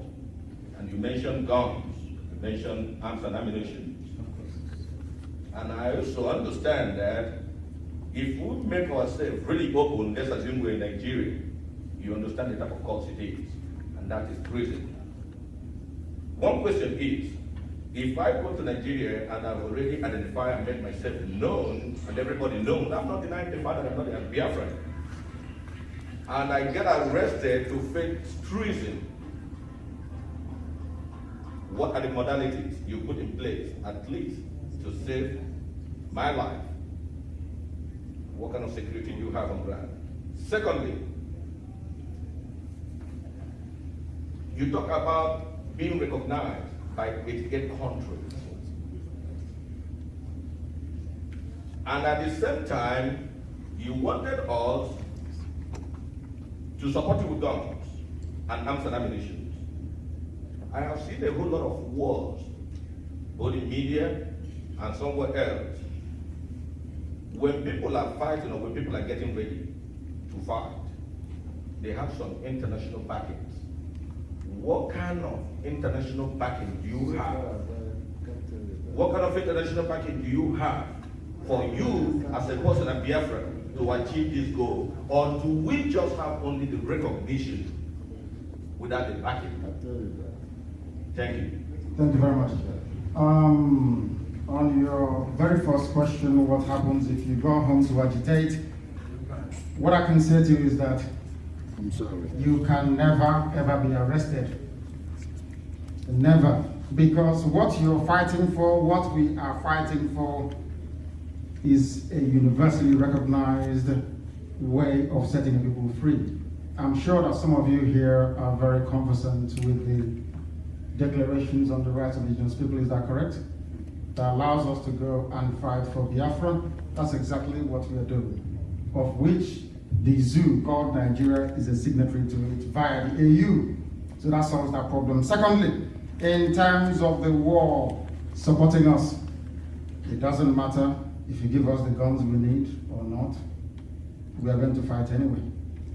Because Hausa won't let go. They need your oil, they need your gas. They are Lamaji, they don't do anything. They don't do anything in their lives, it's only to depend on oil and gas. So it is either you live as a slave or you fight to be free. The choice is yours. We've chosen to fight to be free than to live as slaves. And in terms of recognition from the countries, we have not done enough to warrant countries to come out in the open, for example, Israel, to say we're supporting you. What have you done for yourselves? If you go to bank to borrow money, at least the bank manager will ask you how much do you have, how much are you investing in the business before they give you the loan. Is that not correct? If you want to go and buy a house of, say, it's worth $100,000, you have to do a deposit of maybe $30,000. Is that true or not? Is that true or not? What have we done? Has the World War Congress ever stood up before to issue a communique saying that our people are dying in vain and there must be something done about it? The answer is no. So Hausa can keep killing us. These are the things we expect you to do because you have influence. You are in America, of all places. You can petition your congressmen, you can petition your senators. You know what to do. You came here and all of you are all successful people. Self-made millionaires, some of you. I'm sure you know what to do. If you do that, everything will be free. The Jews had the same problem. There were Jews in America and they funded the liberation of Israel. I don't see why you should be any different. Thank you.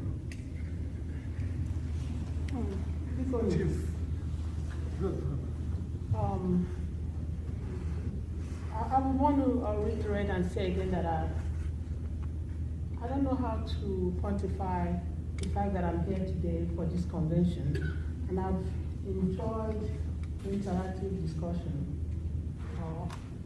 of peace talk until now. I'm telling you, I don't know, questions were asked, questions have been put in place. In fact, the last question was asked by my brother over there, and I saw majority of people saying, well, you cannot tell us how he's going to integrate 70 people if this is going to be in place. So I'm saying, I don't understand. You have given a mandate, you have given a date, and you say it's do or die. So I don't know. You're not going to die. Because I know too that America would have not been like this today if Martin Luther did not stand his ground and go to war and fight for, peace. And that's why people like me is here today to enjoy.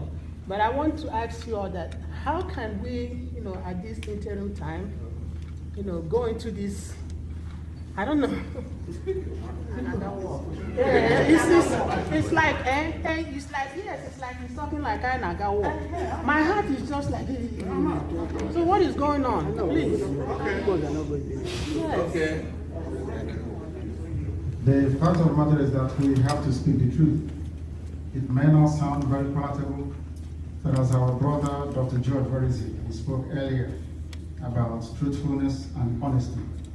I believe in honesty and in being very truthful. I am not a politician, so I don't know how to turn things around. So you have to forgive me. The fact of the matter is this: our side will not let go of oil and gas until we fight them. They won't let go. And as long as that oil and gas continues to flow, you remain a slave forever and ever. One or two of you may go to Abuja and survive. The rest of us are going to suffer. Yes. It's not something we want. What do you do to stop them? Okay, please. Dr.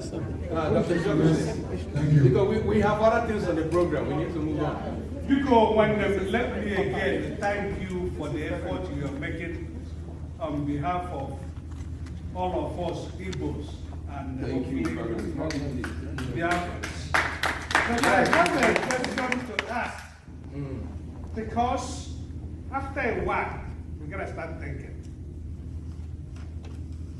I don't want to deal with accept the fact that the change in name will make us different.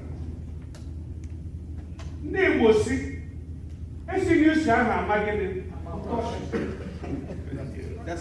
we stand here today, there are at least 7 states that are predominantly Igbos.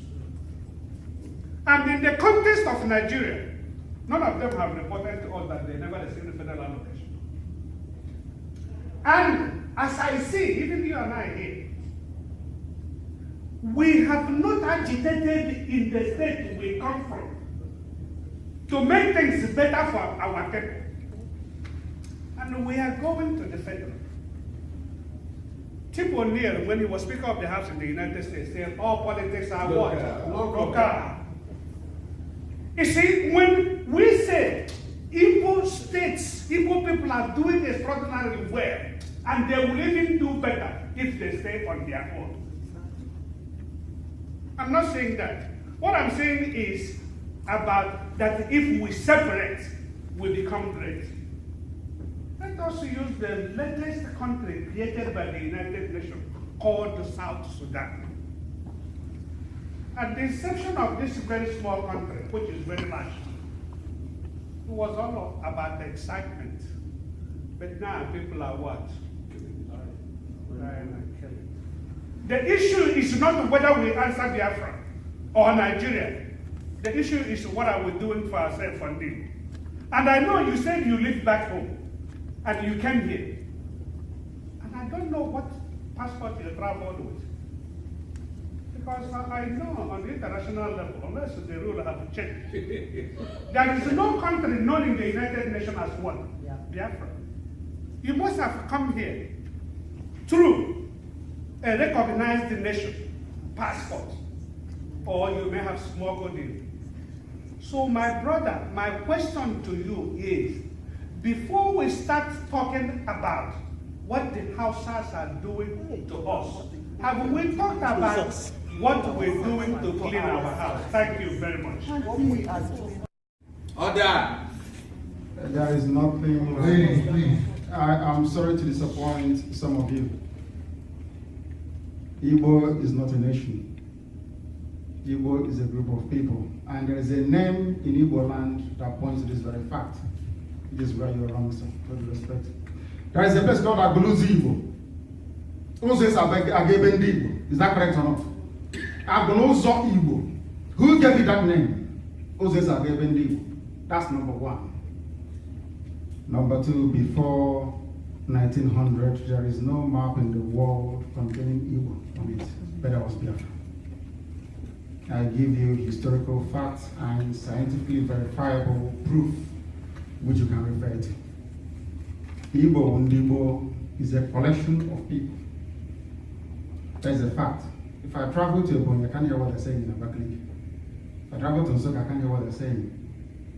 You say that somebody from Nsukka is Igbo, but somebody from Idoma is not Igbo, but they have a care earlier from Igbo. So what is your criteria for determining who is Igbo and who isn't? That is where the fundamental flaw is coming from. I leave you with that very simple question and that very name. Agulese Agel Ebendibo. Very, very important to understand that, sir. That is number one. And number two is this. There is a fact, that is something that we are missing when it comes to Nigeria. A very fundamental fact that we're missing. They never loved you, and they will never love you. Nigeria will never ever love you no matter what you do. We have done our best at home. What they do is to impose people on you. They impose people. If you doubt me now, let me, sir, please. Because give him audience. Let me finish. Let me just give you one simple proof. Every industry in Biafra land is shut down. Am I lying? That's correct. Ceramic stone mine is closed down. Golden Guinea is closed down. Mbausi oil mill is closed down. Liver Brothers have left Abana, is that not correct? PZ has they've all gone. Niger Sem is closed down. Eminent is gone. Have you ever asked yourself why they shut all these companies down?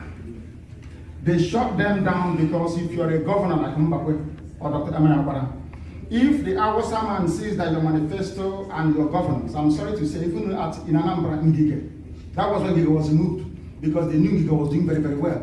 If you go and have any plan to build any industry that employs more than 50 people, you will never win an election. Never, ever, ever. They want us to migrate to America. They want us to go to Europe. They want us to be slaves to them. It's simple. And they use fear and intimidation. And we are not going to have that anymore. Thank you very much. Okay, please,